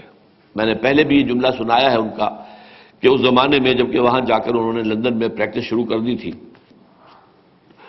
تو وہاں ایس ایم اکرام صاحب، شیخ محمد اکرام جو مصنف ہیں آب حیات موج اور روض حیات، ان کتابوں کے جو ہے، تو انہوں نے جا کر ملاقات کی۔ وہ پڑھ رہے تھے آکسفورڈ میں اس وقت۔ ان کا کہ جناح صاحب آپ کیوں ہندوستان چھوڑ کر آ گئے ہیں؟ مسلمانان ہند کو آپ کی قیادت کی ضرورت ہے۔ جواب سنیے، ہندوز آر انکورجبل، ہندو تو ناقابل اصلاح ہے۔ میں نے سر توڑ کوششیں کر کے دیکھ لی، ہندوؤں نے مجھے خطاب دیا ہے کہ یہ پیغمبر ہے اتحاد کا، لیکن یہ کہ اس کے باوجود میں مایوس ہو گیا ہوں، ہندوؤں کی اصلاح ممکن نہیں ہے۔ اور دوسری طرف مسلمانوں کا حال یہ ہے کہ جو بات ان کا کوئی لیڈر مجھ سے صبح کرتا ہے، شام کو ڈپٹی کمشنر کو یا گورنر کو بتا دیتا ہے۔ اب میں ایسی قوم کی قیادت کیسے کروں؟ یہ جواب تھا جناح کا۔ لیکن 1932 میں، دیکھیے 37 کے اندر خطبہ دیا ہے، 32 میں گئے ہیں گول میز کانفرنس میں شرکت کے لیے لندن، اور وہاں انہوں نے علامہ اقبال نے محمد علی جناح سے ملاقاتیں کی ہیں، اور یہی انجیکشن جو ہے احیاء اسلام کا، کہ اسلام کے احیاء کے لیے ہمیں چاہیے خطہ زمین۔ آپ یہ بات لوگوں کے سامنے رکھیں، احیاء اسلام کے لیے، اسلام کا ایک نمونہ دنیا میں دوبارہ پیش کرنے کے لیے۔ یہ ہے وہ بات اصل میں جو میں چاہتا تھا کہ واضح ہو جائے کہ یہ اصل میں مثبت انجیکشن مسلم لیگ میں دے کر، اور پھر قائد اعظم کو، اب جو اس کے بعد قائد اعظم بننے والے تھے، اس لیے کہ سن 35 میں وہ واپس آئے ہیں، اور پھر انہیں تا حیات صدر نامزد کیا گیا ہے، life president of Muslim league, اور پھر انہوں نے اسلام کا راگ الاپا ہے پورے ہندوستان میں۔ بلکہ میں نے یہ الفاظ بھی استعمال کیے ہیں، اور وہ کوئی توہین آمیز نہیں ہے، حقیقت ہے جیسے قوالی میں تکرار ہوتی ہے، تکرار، اس طرح تکرار کے ساتھ جو قائد اعظم نے پورے ہندوستان کے اندر جو ہے راگ الاپا ہے، اسلام اسلام، ہمارا نظام، ہماری تہذیب، ہمارے قوانین، ہمارا تمدن، ہمارا دستور، کیا پوچھتے ہو ہم سے دستور؟ ہمارا دستور تو 1400 برس پہلے سے طے شدہ ہے۔ یہ سارا وہ تھا جس نے کہ پاکستان بنوایا ہے۔ ہندوستانی مسلمانوں کے مسائل کے حل کے لیے ایک قومی تحریک کی ضرورت تھی۔ اس قومی تحریک میں شمولیت کے لیے یہ شرط نہیں لگائی جا سکتی تھی کہ آپ نماز پڑھتے ہیں کہ نہیں پڑھتے، آپ کوئی قادیانی تو نہیں ہے، ظاہر بات ہے پھر قومی تحریک تو نہیں اٹھ سکتی تھی۔ آپ کی کمائی میں کوئی حرام کا حصہ تو نہیں ہے۔ اگر یہ چھلنی لگا دیتے تو قومی تحریک نہیں چل سکتی تھی، وہ تو اسی بنیاد پر چل سکتے تھے، مسلم ہے تو مسلم لیگ میں آپ، تمہارا نام مسلمانوں والا ہونا چاہیے، محمد حسین ہونا چاہیے، علی محمد ہونا چاہیے، جو بھی ہو، نام تمہارا مسلمانوں والا ہو، مسلم ہے تو مسلم لیگ میں آپ۔ یہ تحریک تھی خالص ایک قومی تحریک، مسلمان قومیت کی بنیاد پر اٹھنے والی تحریک۔ اور یہ آپ نوٹ کر لیجئے کہ یہ اس تحریک ہی کے نتیجے میں پاکستان وجود میں آیا، اور اس تحریک کے ضمن میں علامہ اقبال نے، یہ جو آخری زندگی کے سال ہیں ان کے 35 سے لے کے 38 تک، علالت کے سال ہیں، بیماری کے سال ہیں، یہ کوئی اب ان کی صحت جو ہے اعلیٰ نہیں تھی، پھر بھی دن رات کوشش کی ہے مسلم لیگ کے لیے، مسلم لیگ کے ادنا کارکن کی حیثیت سے کام کیا ہے۔ لیڈر وہ جانتے تھے کہ دین کا رول جو ہے وہ صرف جناح پلے کر سکتا ہے، میں نہیں کر سکتا، اسی لیے وہاں جا کر جناح سے کہا کہ آؤ واپس خدا کے لیے اور سنبھالو یہ نیا جو ہے جو مسلمانوں کی ہے، قومی جو ہے کشتی ہے، اس کو منجھار میں سے نکالو، تم نکال سکتے ہو۔ واپس بلایا ہے، وہ قائد اعظم بھی بن گئے ہیں، لیکن یہ کہ ایک ادنا کارکن کی حیثیت سے انہوں نے پنجاب اسمبلی کا بھی الیکشن بھی لڑا ہے، کہاں اقبال کہاں الیکشن۔ پھر یہ ہے کہ وہ 1935 میں جو مسلم لیگ کا جو پارلیمانی بورڈ تھا کہ نمائندوں کے انتخابات کے لیے جو بھی پارلیمانی بورڈ بنا کرتا ہے، قائد اعظم کی پرسنل ریکویسٹ پر انہوں نے اس کی رکنیت میں قبول کی۔ یہ ایک حصہ ہے قومی مسائل، اس کا حل مسلم لیگ، اس کی قیادت محمد علی جناح قائد اعظم، اس کے ساتھ ادنا کارکن۔ دوسرا حصہ اب تھا معاملہ اسلام کا احیاء۔ یہ بات محسوس ہوتا ہے کہ علامہ اقبال پر 100% طور پر واضح ہو گئی تھی کہ محض ایک قومی تحریک کے نتیجے میں اسلامی ریاست کا قیام ناممکن ہے۔ اس کے لیے دو چیزوں کی ضرورت ہے۔ نمبر ایک، احیاء ایمان کی ایک تحریک، اور وہ بھی بذریعہ قرآن، قرآن کا فہم، فکر، پیغام، فلسفہ عام کیا جائے۔ اور کن کے لیے؟ پڑھے لکھے لوگوں کے لیے۔ ایک ہے ایمان کا نعرہ عوام کے لیے، ان کے لیے وعظ جذباتی انداز میں، ان کو آپ صحابہ کے واقعات سنا کر بھی ان کا خون گرما سکتے ہیں، اور یہ اللہ کے واقعات سنا کر بھی ان کے اندر کچھ ایک رمق جو ہے وقتی طور پر روحانیت کی پیدا کر سکتے ہیں۔ لیکن جب تک کہ پڑھے لکھے لوگ، the educated elite, if they don't come to believe in Islam, and this belief has to be real conviction, اس وقت تک اسلام کا احیاء نہیں ہو سکتا۔ مسلمانوں کی حفاظت ہو سکتی ہے، مسلمانوں کے لیے ایک قوم بن سکتی ہے، مسلمانوں کے لیے ایک ملک بن سکتا ہے، جیسے کہ اور بہت سے ملک دنیا میں پہلے سے موجود بھی تھے، وہ محکوم بھی تھے، نیم محکوم بھی تھے۔ ایران کبھی بھی براہ راست محکوم نہیں ہوا، اسی طریقے سے مصر بھی کبھی براہ راست محکوم نہیں ہوا، ہم تو براہ راست محکوم لوگوں میں سے تھے، اور بھی ممالک تھے جو براہ راست محکوم ہوئے۔ لیکن بہرحال اسلام کا احیاء جو ہے اس کے لیے دو چیزیں لازم ہیں۔ ایک ہے قرآن مجید کے ذریعے سے لوگوں میں ریئل ایمان پیدا کرنا۔ اس قرآن کو جب تک کہ عام نہیں کیا جائے گا، اس کو جب تک نہیں پھیلایا جائے گا، تو کوئی سوال پیدا نہیں ہوتا کہ یہ لوگ جو ہیں وہ جد و جہد کر سکیں کہ جو کسی انقلاب کو برپا کرنے کے لیے ضروری ہے، جو کہ اسلامی نظام کو قائم کرنے کے لیے ضروری ہے۔ چنانچہ اسی سلسلے میں وہ کہتے ہیں، گر تمہیں خواہی مسلمان زیستن، نیست ممکن جزب قرآن زیستن، فاش گویم مانچے در دل مزمرست، یہ کتابیں نیست چیزیں دیگر است۔ ترجمہ بھی کرنا چاہیے مجھے۔ اگر تم چاہتے ہو مسلمان کی حیثیت سے زندہ رہنا تو دیکھو سوائے قرآن کے کوئی اور راستہ تمہارے پاس نہیں ہے۔ میں نے تو بارہا عرض کیا ہے کہ میرے تو 5ویں جماعت کا میں طالب علم تھا جب میرے دماغ کی کوئی سب سے نچلی سطح کے اوپر ایک شعر اقبال کا چپک گیا تھا کہ وہ زمانے میں معزز تھے مسلمان ہو کر اور تم خار ہوئے تارک قرآن ہو کر، خار از مہجوری قرآن شدی شکوہ سنجے گردش دوران شدی، اے تو شبنم بر زمیں افتندہی در بغل داری کتاب زندگی۔ اگر اٹھنا ہے شبنم کی طرح زمین پر پڑے ہوئے ہو اے قوم، اے امت مسلمہ، اے امت محمد، اگر اٹھنا ہے تو یہ عصائے موسوی، یہ کتاب زندہ، یہ قرآن مجید تمہاری بغل میں موجود ہے، خدا کے لیے اس کی طرف رجوع کرو۔ فاش گویم آنچے در دل مزبرست، صافی کہہ دوں جو کچھ میرے دل کے اندر چھپا ہوا ہے، یہ کتابیں نیست چیزیں دیگر است، یہ کتاب نہیں ہے کوئی اور شے ہے، چاہے کر مثل حق پنہاؤ ہم پیداستو زندہ پائندہ گویاستو۔ جو صفات اللہ کی ہیں وہی اس کتاب کی ہیں، هو الاول والآخر والظاہر والباطن، جیسے اللہ الظاہر بھی ہے الباطن بھی ہے، ایسے ہی اس کتاب کا ایک ظاہر ہے ایک باطن ہے۔ مثل حق پنہاؤ ہم پیداستو زندہ پائندہ گویاستو، جیسے اللہ کی ذات الحی القیوم ہے ایسے ہی یہ قرآن بھی زندہ و پائندہ ہے۔ جیسے اللہ کلام کرتا ہے، قرآن اللہ کا کلام ہے، ایسے یہ قرآن تم سے کلام کرے گا۔ چوں بجاں در رفت جاں دیگر شود، جب یہ قرآن کسی کے اندر اتر جاتا ہے اس کے ذہن سے اور وہ سے ہو کر قلب تک بھی پہنچ گیا، یہ جہاں سے قرآن سراج کر رہا ہے، چوں بجاں در رفت جاں دیگر شود، وہ اندر اس کے انقلاب آ جاتا ہے۔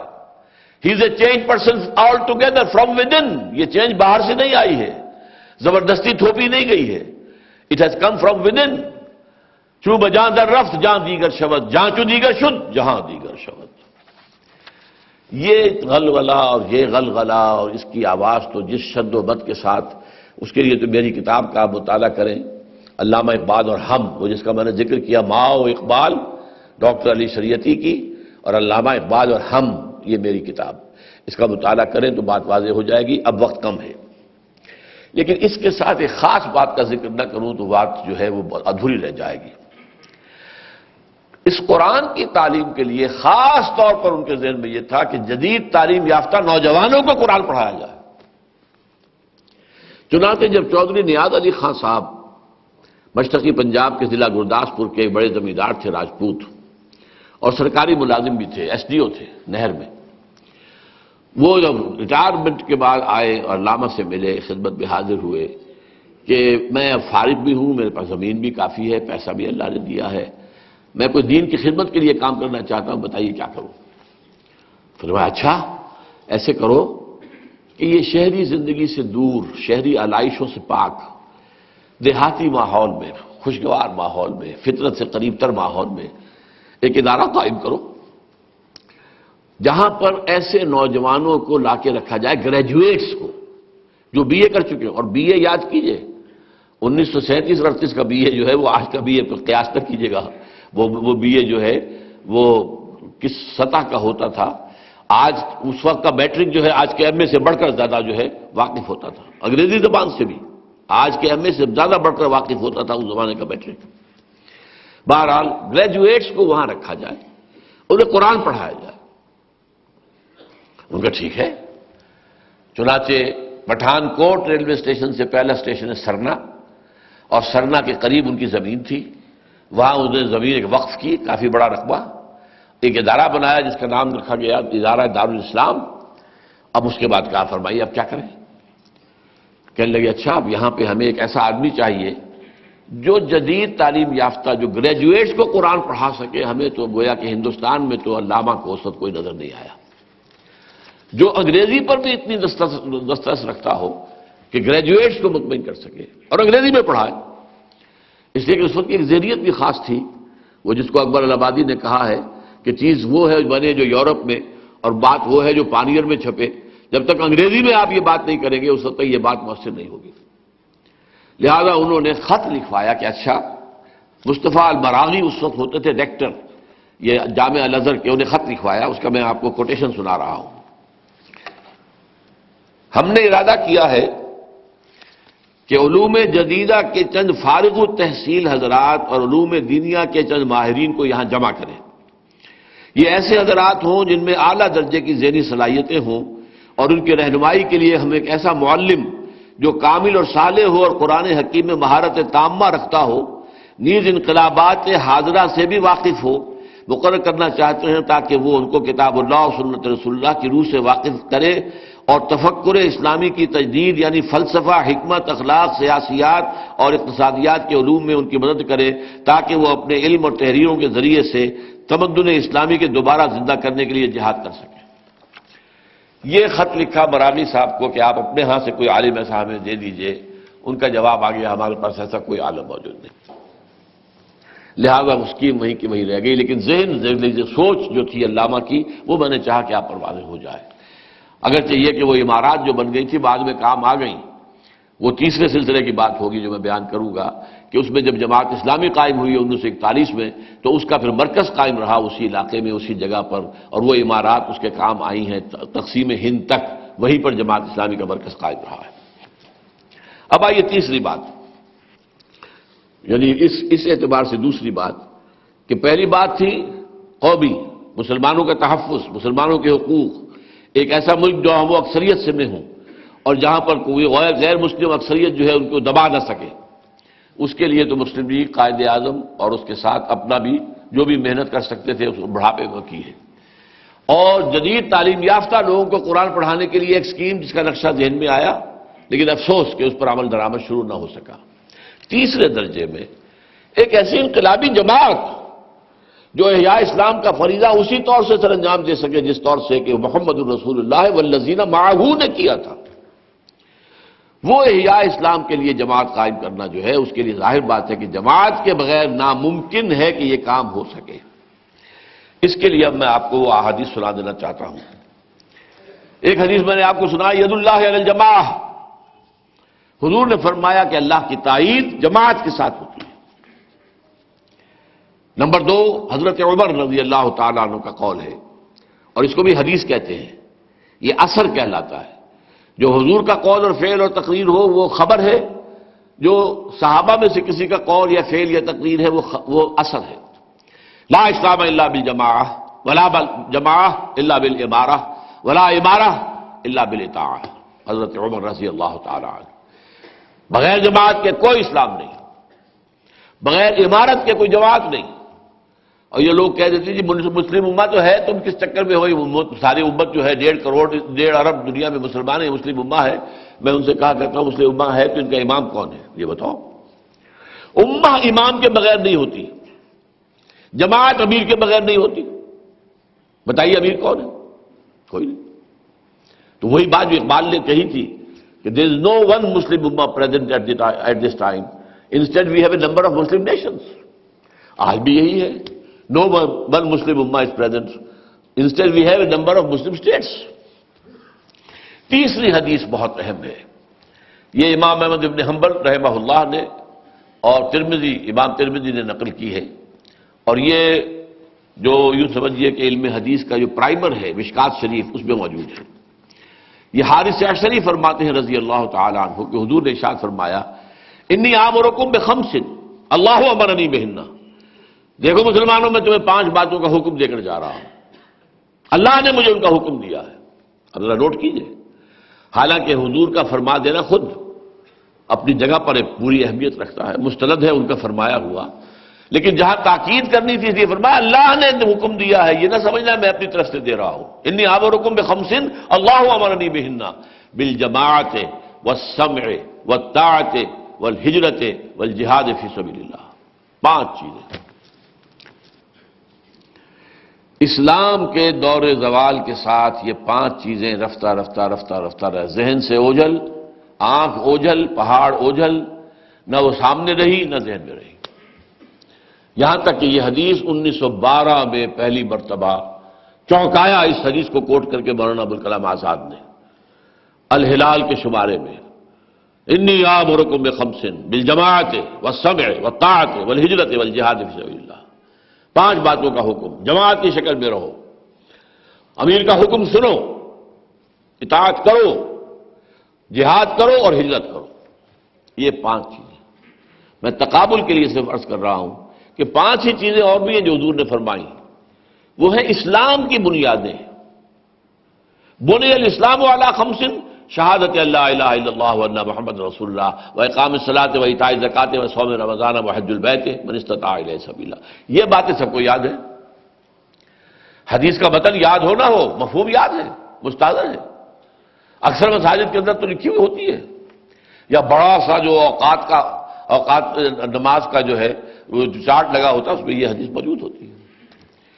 یہ 5 ارکان اسلام، یہ سب کو معلوم ہے. یہ 5 جو ہیں ارکان، یہ ہے دین کے غلبے کی جد و جہد کے، اقامت دین کی جد و جہد، حکومت الہیہ کے قیام کی جد و جہد. اس کے 5 ارکان کیا ہیں؟ بالجماعت والصبر والطاعت والہجرت والجہاد فی سبیل اللہ.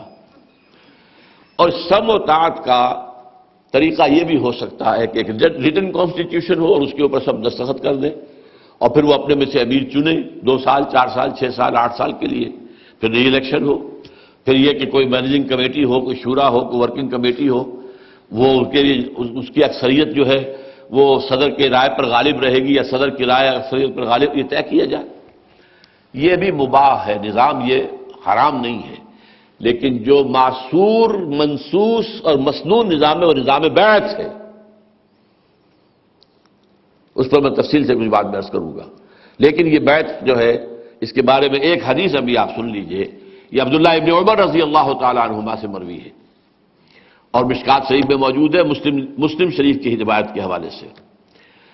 من مات ولیس فی عنقہ بیعۃ فقد مات میتۃ جاہلیہ. جو مسلمان مرا اس حال میں کہ اس کی گردن میں بیعت کا قلادہ نہیں تھا. فی عنقہ بیعۃ، لفظ نوٹ کیجئے، گردن میں. گردن میں کیا ہوتا ہے؟ بکری کے گردن میں آپ نے رسی باندھی ہوئی ہے اور لے کے چل رہے ہیں، بکری بھاگ نہ جائے. بہت زیادہ بری مثال ہو جائے گی. کتے کے گلے میں ایک جو ہے پٹا ڈالا ہوا ہے اور وہ چین کے ساتھ جڑا ہوا ہے تاکہ وہ آپ کے ہاتھ میں رہے. یہ لفظ جو استعمال کیا ہے. من مات ولیس فی عنقہ بیعۃ مات میتۃ جاہلیہ. جو بھی مرا مسلمان اس حال میں کہ اس کے گردن میں بیعت کا قلادہ نہیں تھا، تو وہ پھر ایمان کی حالت میں نہیں مرا، جاہلیت کی حالت میں مرا. یہ ہے وہ تصور بیعت کا، اور جس کے حوالے سے میں نے عرض کیا ہے کہ یہ نظم اور سم و طاعت کا یہ نظام جو ہے یہ مسنون ہے. اسی کا قرآن میں ذکر ہے، اسی کا حدیث میں ذکر ہے، اسی کا سیرت میں ذکر ہے. بیعت عقبہ اولیٰ، بیعت عقبہ ثانیہ، بیعت رضوان، مختلف بیعت حضور نے لی، اور پھر اسی پر خلافت راشدہ قائم ہوئی. اسی کو ملوکیت نے بھی اختیار کیا. اس کے بعد جتنی تحریکیں چلی ہیں مغربی سامراج کے خلاف، وہ بھی اسی بیعت کی بنیاد پر. سنوسی اٹھے بیعت کی بنیاد پر لیبیا میں، مہدی سودانی اٹھے سوڈان میں بیعت کی بنیاد پر، روسیوں کے خلاف اٹھے امام شامل بیعت کی بنیاد پر، عبد القادر الجزائری اٹھے الجزائر میں بیعت کی بنیاد پر، سید احمد بریلوی اٹھے ہندوستان میں بیعت کی بنیاد پر.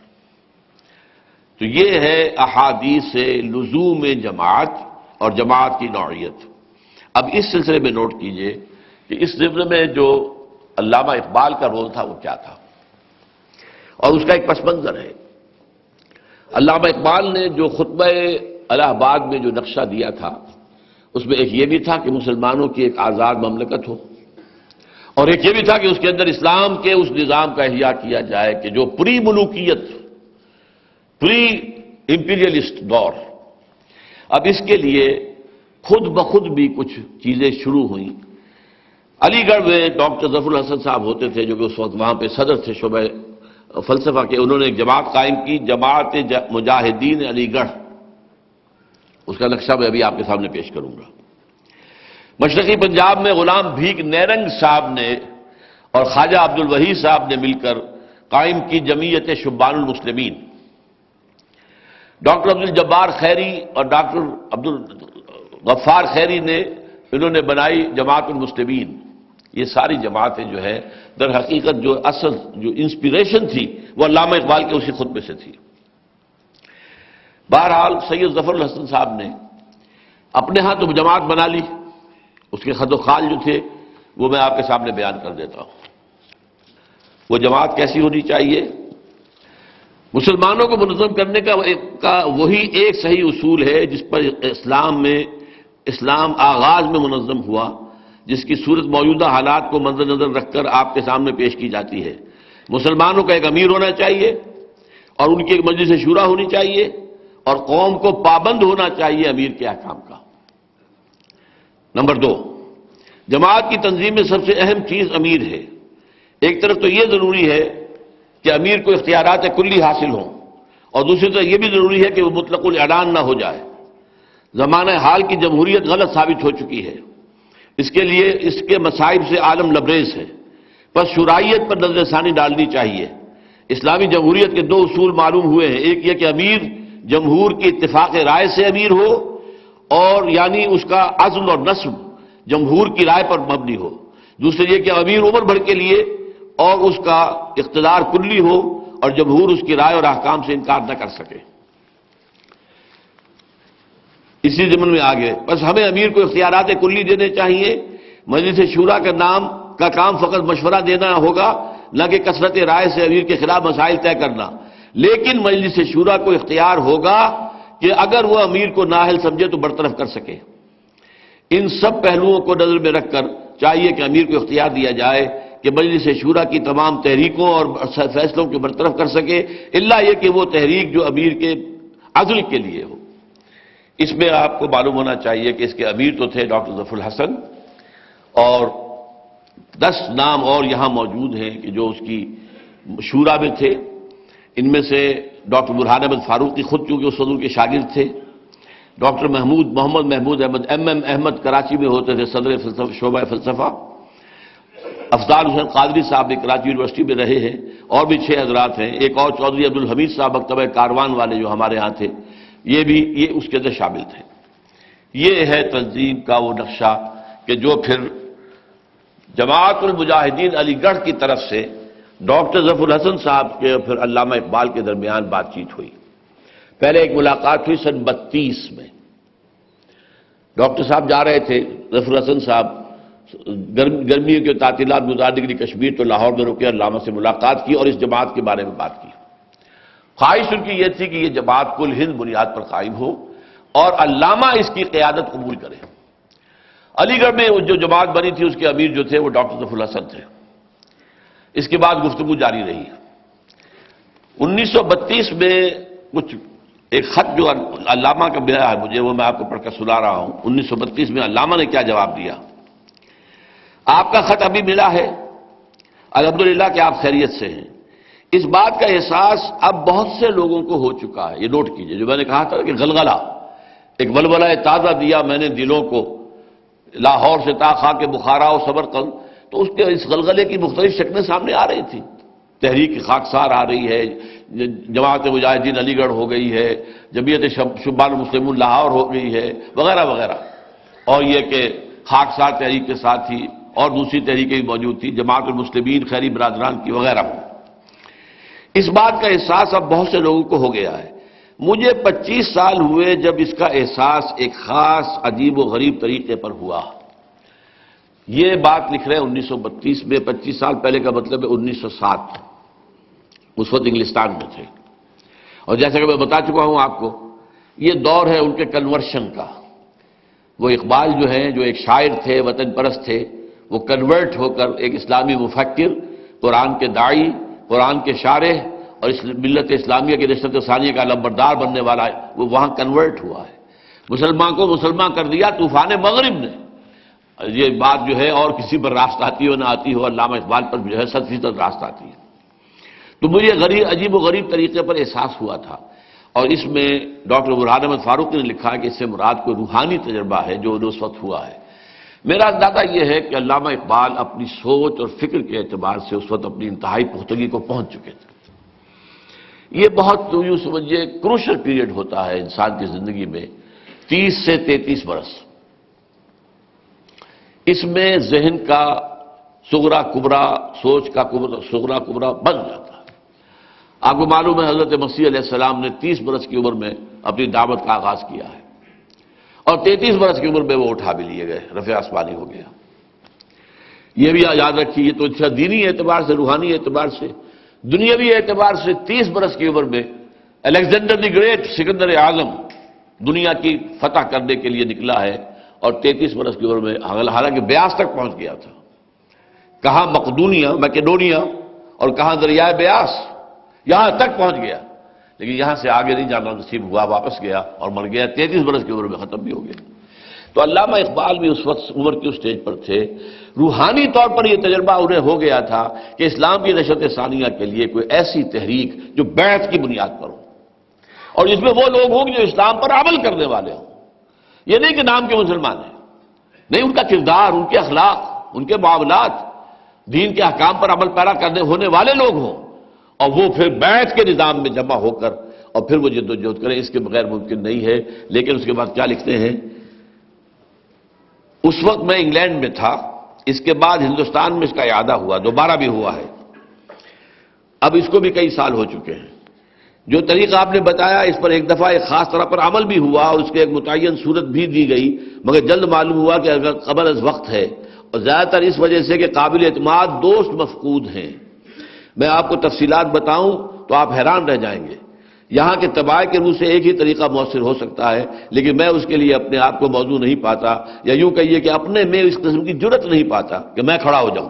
وہی جو بات میں نے کہی کہ علامہ اقبال مفکر بھی تھے، فلسفی بھی تھے، مفسر بھی تھے، شارع بھی تھے، داعی بھی تھے، محرک بھی تھے، مجوز بھی تھے، لیکن قائد نہیں تھے، قافلہ سالار بننے کی صلاحیت ان میں نہیں تھی۔ ہر شخص جو ہے من عالم کے من دانم، ہر شخص کو جان لینا چاہیے، اور وہ جانتا ہی اکثر انسان بہت سے لوگ ہوتے ہیں جو دھوکے میں ہوتے ہیں، غرور اسی کو کہتے ہیں، غرور میں مغرور ہو گیا، دھوکے میں آ گیا، اپنے بارے میں کوئی بہت زیادہ غلط خیال کر لیا ہے۔ اصل آدمی وہی ہوتا ہے جسے معلوم ہے میں کیا ہوں، کہاں تک ہوں، کس حد تک میرے اندر صلاحیت ہے۔ بہرحال اس کے ضمن میں پھر جو آخری بات ہوئی کہ ڈاکٹر ظفر حسن صاحب نے اپنے 2 شاگردوں کو خاص طور پر بھیجا، ڈاکٹر برہان احمد فاروقی اور ڈاکٹر ایم احمد کو، اور علامہ اقبال سے ساری باتیں طے ہو گئی، اور طے پایا کہ جمعیت شبان المسلمین ہی جو ہے وہ منظم کی جائے گی، اور اس کے امیر اعلیٰ مشترک وہ علامہ اقبال ہوں گے، اور اس کی بنیاد بیعت پر ہوگی، اور اس میں یہ بھی ہے کہ انتخابات میں سرے سے کوئی حصہ نہیں لیا جائے گا، اگرچہ سیاسی تبصرے کیے جائیں گے۔ یہ بھی پڑھ کر سنا دوں آپ کو، یہ جمعیت کوئی سیاسی پارٹی نہ ہوگی اور نہ کونسلوں اور اسمبلی کے لیے امیدوار کھڑے کرے گی، مگر چونکہ قوموں کی اجتماعی حیات پر سیاسیات کا ایک گہرا اثر پڑتا ہے، اس لیے یہ جماعت ان تمام سیاسی امور میں مسلمانان ہند کی اجتماعی زندگی پر مؤثر ہونے کے لیے حسب تقاضائے وقت مسلمانوں کے سیاسی افکار کی تربیت کے لیے اپنی رائے ظاہر کرتی رہے گی۔ تبصرۃ و ذکریٰ لکل عبد منیب، بتاتے رہے کیا ہو رہا ہے، کیوں ہو رہا ہے، کدھر ہو رہا ہے، یہ چیز ہو رہی ہے تو یوں ہو رہی ہے، اس میں کوئی خیر نہیں ہے، اگر کوئی خیر کا پہلو ہے تو کیا ہے، لیکن خود انتخابات کے میدان میں آ کر لوگوں کا مد مقابل بن کر پاور پالیٹکس میں شریک ہونا، خارج بحث، ایک بڑا کاٹا جو ہے اس کے مار دیا گیا۔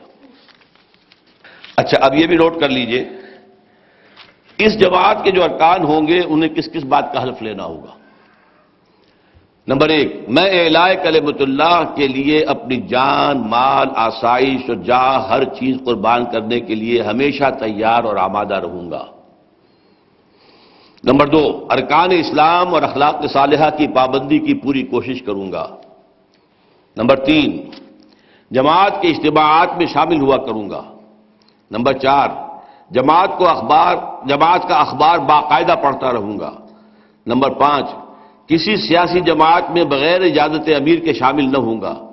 نمبر 6، اسلام کی تعلیم، تاریخ اور تمدن کا مطالعہ کروں گا۔ نمبر 7، غیر ضروری اور خلاف شریعت مخرب اخلاق اور رسومات سے پرہیز کروں گا۔ نمبر 8، امیر جماعت کے احکام بالواسطہ یا بلا واسطہ بے چون و چرا عمل کروں گا۔ نمبر 9، اپنے بچوں، لڑکوں اور لڑکیوں کی تعلیم صحیح اسلامی تربیت کے مطابق کروں گا۔ اور نمبر 10، ہر قسم کے صدقات جمعیت کے بیت المال میں جمع کروں گا۔ یہ تھا جماعت کا وہ نقشہ کہ جو جماعت مجاہدین علی گڑھ اور جمعیت شبان المسلمین لاہور، ان دونوں کے ایک دوسرے میں مدغم ہونے کے بعد قائم کرنے کا فیصلہ ہوا، اور اس کے امیر اول علامہ اقبال جو ہے وہ منتخب ہوئے اور ان کے ہاتھ پر بیعت کی گئی۔ لیکن ہوا کیا ہے؟ اچھا، اس میں ایک اور بات پر بھی اتفاق تھا، وہ بھی نوٹ کر لیجئے، اس میں قادیانی کو کسی کو شریک نہیں کیا جائے گا، اور نمبر 2 جو میں بتا چکا ہوں کہ انتخابات میں حصہ نہیں لیا جائے گا۔ بہرحال یہ پودا اس سے پہلے کہ کچھ ابھرتا یہ بالکل دفن ہو گیا۔ وہ جو کبھی اقبال نے کہا تھا اسی ابلیس کی وجہ سے شورا میں کہ آرزو اول تو پیدا ہو نہیں سکتی کہیں، اور اگر ہو جائے تو مر جاتی ہے یا رہتی ہے خام۔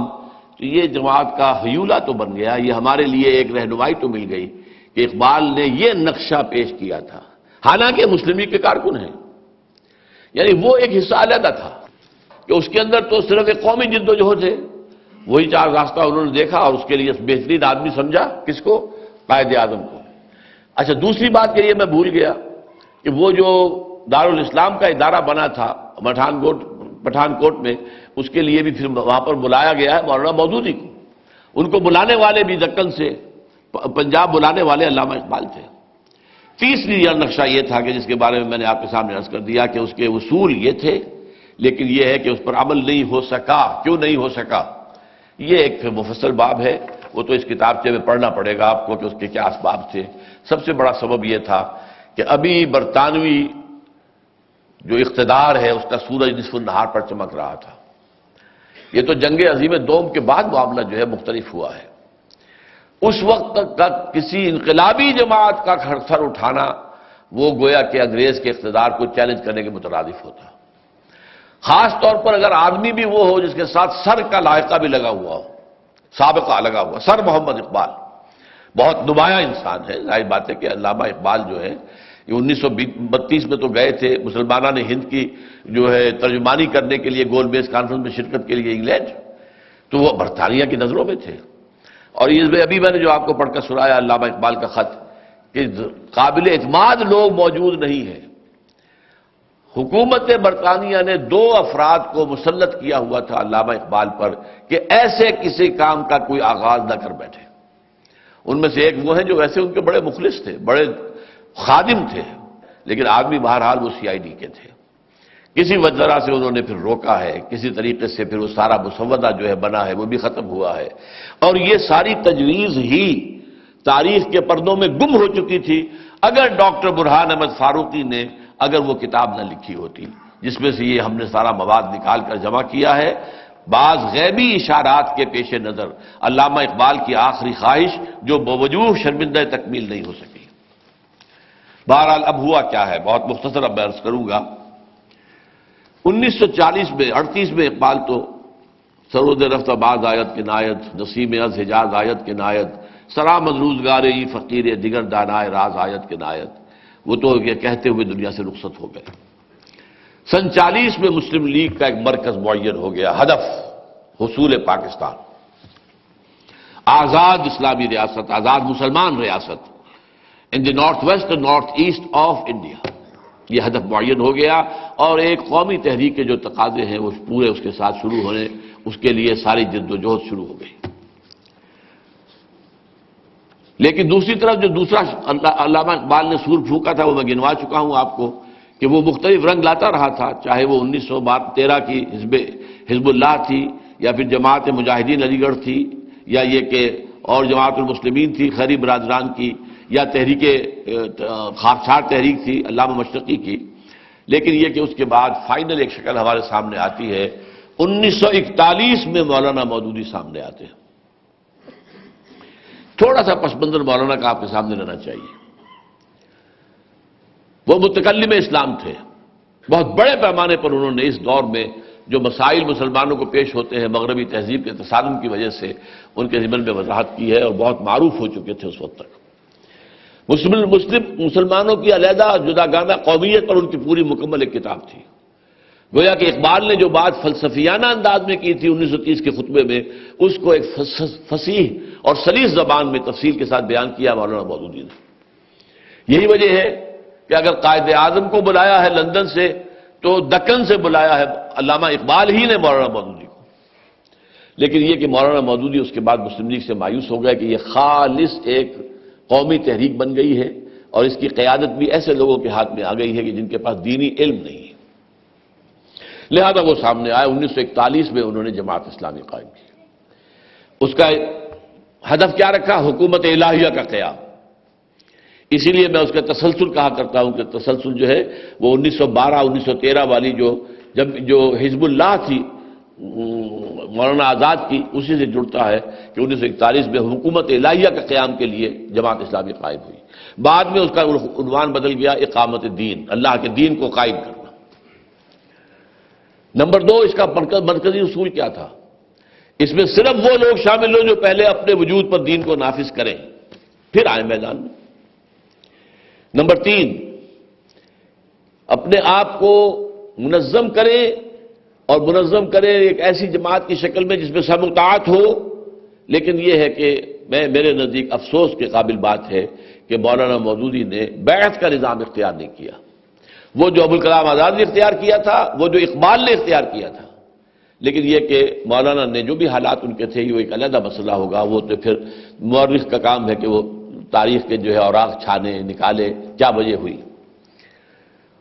نمبر 4، طریقہ کار میں 2 باتیں تو بالکل واضح تھیں کہ پہلے ذہنی اور فکری انقلاب لانا ہوگا۔ وہ ذہنی اور فکری انقلاب، لوگوں کے ذہن اور فکر میں تبدیلی آئے، ایمان پیدا ہو، یقین پیدا ہو، اسلام کے اوپر اعتماد پیدا ہو۔ پھر ان کے عمل میں تبدیلی آئے، عملی اور اخلاقی انقلاب۔ غلط اقوال اور غلط جو کردار ہے وہ جھڑ جائے پتجھڑ کے پتوں کی طرح، اور ایک صحیح اسلامی کردار وجود میں آئے۔ اور پھر جو ہے خود بخود یہ جو ان کا کتابچہ ہے اسلامی حکومت کیسے قائم ہوتی ہے، 1940 میں یہ لیکچر دیا تھا اسٹریچی ہال علی گڑھ میں۔ پھر خود بخود جو ہے وہ ایک نظام بدل جاتا ہے، وہ خود بخود نہیں بدلا کرتا، اس میں ایک خلا تھا۔ اور اسی وجہ سے مولانا مودودی نے ایک تو جیسا کہ میں نے عرض کیا کہ وہ غلطی کی کہ بیعت کا نظام اختیار نہیں کیا، اور دوسرے یہ کہ وہ پھر انتخابات 1951 میں 1941 سے لے کر 1951 تک ایک خالص انقلابی اصولی اسلامی جماعت کا نقشہ تھا، لیکن اس کے بعد سن 51 میں پنجاب کے صوبائی الیکشن میں حصہ لے کر اور گویا کہ وہ انہوں نے راستہ اپنا بدل دیا، اب ایک اسلام پسند قومی سیاسی جماعت بن گئی۔ جماعت اسلامی جب یہ رخ اختیار کر گئی تو اگرچہ اس وقت میں جب جماعت میں شریک تھا، یعنی میں اپنی تھوڑی سی اگر میں اپنا بھی تعارف عرض کر دوں، اقبال کے ساتھ میری وہ نسبت بھی ہے کہ مسلم لیگ کی تحریک کا بھی میں ادنا کارکن تھا، چاہے میں طالب علم تھا ہائی اسکول کا، لیکن مسلم اسٹوڈنٹس فیڈریشن ضلع حصار کا جنرل سیکرٹری تھا اپنی 9ویں اور 10ویں جماعت کے دوران۔ پاکستان بننے کے بعد یہاں آ گئے، مولانا مودودی کھڑے ہوئے مطالبہ لے کر کہ یہاں پر اب دستور اسلامی بننا چاہیے، میں جماعت اسلامی کے ساتھ بطور ہمدرد شریک ہو گیا۔ آج کل یہ اصطلاح استعمال نہیں ہوتی جماعت میں، آج کل ہوتا متفق، رکن اور متفق۔ پہلے تھے یہ 2 درجے رکن اور ہمدرد، پھر ہوئے 3 درجے رکن ہمدرد متفق، اور پھر وہ درمیان میں سے ہمدرد نکال دیا گیا۔ اس کے بعد میں سن 55 میں جماعت کا رکن بھی بن گیا، لیکن میں یہ سمجھ گیا تھا کہ یہ اب غلط رخ پر پڑ گئی ہے، اب یہ ایک قومی سیاسی جماعت تو بن گئی، لیکن اب اسلام کا یہاں پر نفاذ اس راستے سے، الیکشن کے راستے سے ناممکن ہے۔ چنانچہ پھر میں نے وہاں سے علیحدگی اختیار کر کے جو پھر کام شروع کیا وہ سب آپ حضرات کے سامنے ہے۔ وہی 2 کام، اقبال کا کام قرآن کو لوگوں کے خصوصاً پڑھے لکھے لوگوں کے ذہنوں میں اتارنا تاکہ یقین والا ایمان پڑھے لکھے لوگوں کے اندر پیدا ہو جائے۔ نمبر 2، بیعت کے اصول پر ایک تنظیم قائم کرنا، اور اس میں وہی لوگ ہوں جو اپنے وجود پر دین کو قائم کریں، اور ایک امیر سے بیعت سموتات لے کر اور وہ جماعت میں شامل ہو۔ اور نمبر 3 یہ کہ اس میں الیکشن کا راستہ نہیں، بلکہ جس کو اقبال نے اپنے 2 اشعار میں بیان کیا ہے، بڑے پیارے اشعار ہیں یہ، اور میں کہا کرتا ہوں کہ نہ معلوم کس کیفیت میں تھا اس وقت اللہ کا یہ بندہ جب اس نے یہ شعر کہے ہیں۔ گفتند جہان ماں آیا بے تمہیں سازد، انہوں نے مجھ سے کہا، یعنی اللہ نے کہا، اے اقبال ہم نے تمہیں جس دنیا میں بھیجا ہے تمہیں پسند آئی، تمہارے ساتھ سازگاری کرتی ہے؟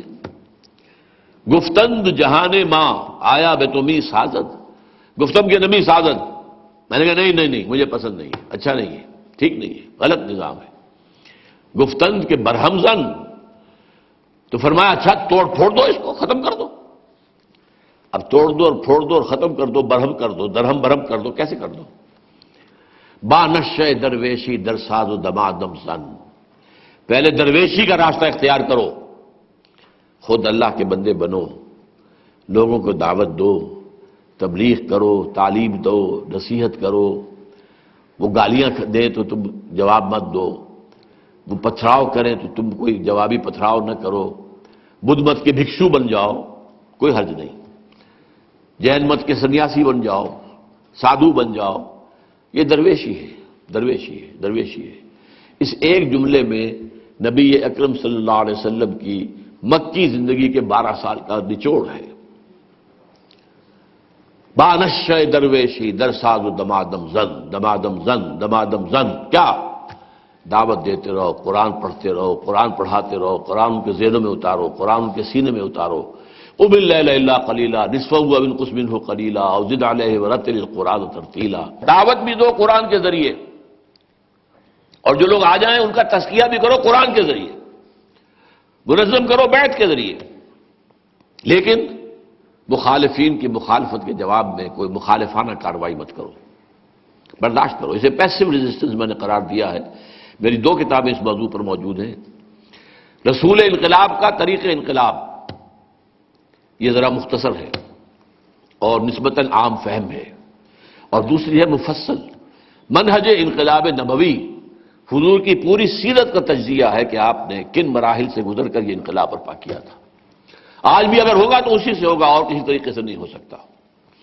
بہرحال گفتند جہان ماں آیا بدومی سازد، گفتم کے نمی سازد، گفتند کے برہم زن، بانش شہ درویشی در ساز و دمادم زن، چوں پختہ شوی، جب پختہ ہو جاؤ، تیار ہو جاؤ، تمہارے پاس تعداد بھی لوگوں کی کافی ہو، وہ واقعتاً اپنے وجود کے اوپر بھی اسلام قائم کر چکے ہوں، وہ بیعت کر کے نظم کے اندر آ چکے ہوں، اپنے آپ کو دے چکے ہوں، اپنے آپ کو ڈسپوزل پر دے چکے ہوں اس ڈسپلن کے، جب یہ کافی مقدار میں، کافی تعداد میں ہوں، تزکیہ بھی ہو چکا ہو، تو پھر اپنے آپ کو ٹکرا دو بر سلطنت جم زن، اپنے آپ کو سلطنت جم پر دے مارو، اب ٹکراؤ ہوگا۔ یہی انقلاب کے 2 مرحلے ہوتے ہیں۔ پہلے کوئی فکر ہوتا ہے انقلابی، اسے پھیلاؤ، اسے عام کرو، اس کو لوگوں تک پہنچاؤ، پھر جو قبول کر لیں انہیں منظم کرو، پھر وقت آ جائے اگر مناسب طاقت فراہم ہو گئی ہے ٹکراؤ، چاہے وہ زار کی فوجوں سے ٹکرانا ہو، اور چاہے وہ قریش مکہ اور ان کی فوج کے ساتھ ٹکرانا ہو، وہ ٹکراؤ تو ہوگا۔ آج کے دور میں البتہ ایک ٹکراؤ کی نئی صورت پیدا ہوئی ہے، اس لیے کہ مسلح تصادم جو ہے کسی انقلاب کے لیے وہ فیزیبل نہیں رہا۔ اس لیے ظاہر بات ہے کہ جہاں آپ انقلاب لانا چاہتے ہیں وہاں کوئی نہ کوئی نظام تو ہے، اور اس نظام کے اندر جو آج بھی اگر ہوگا تو اسی سے ہوگا، اور کسی طریقے سے نہیں ہو سکتا۔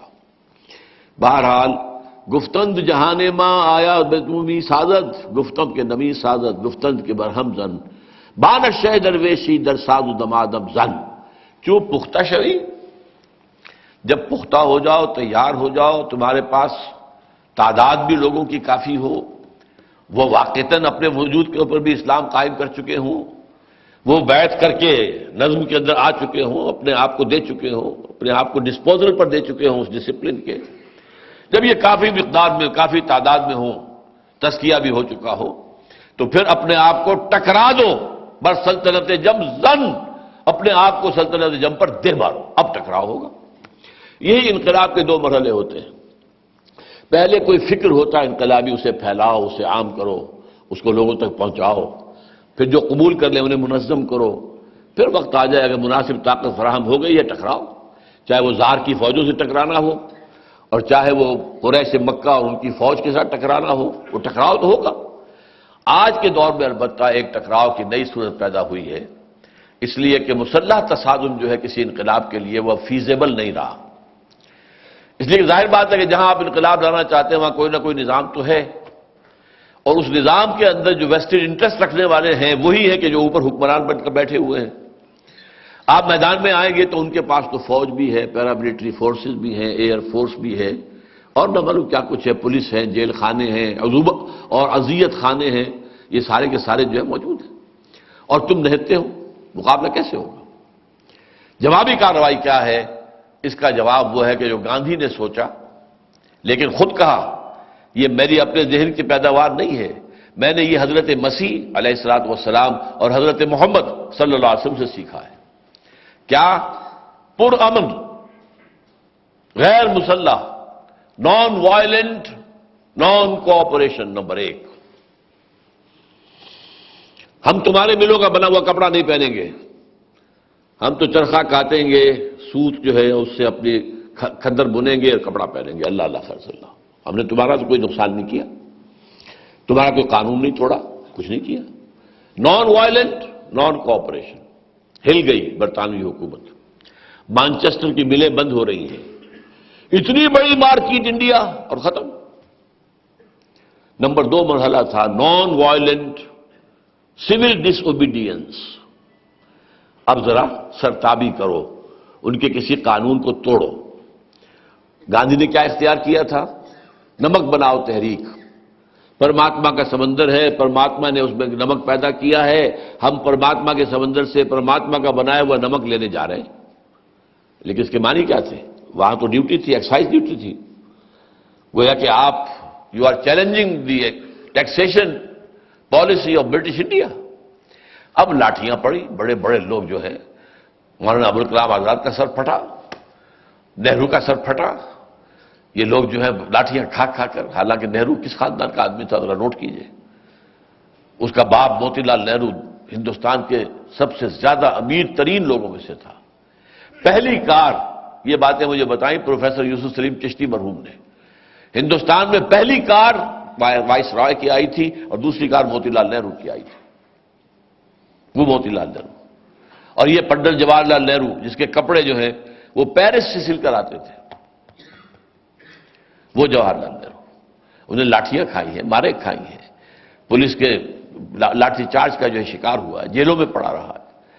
اور اس کے بعد جو ہے تھرڈ سٹیج جو ہے انڈیا میں اس کی ضرورت ہی پیش نہیں آئی، اس لیے کہ سیکنڈ ورلڈ وار کے بعد برطانیہ عظمیٰ جو تھی وہ خود ہی سمجھ چکی تھی کہ اب ہمارا یہاں پر ممکن نہیں ہے ٹھہرنا، وہ جانے کا فیصلہ کر چکے تھے۔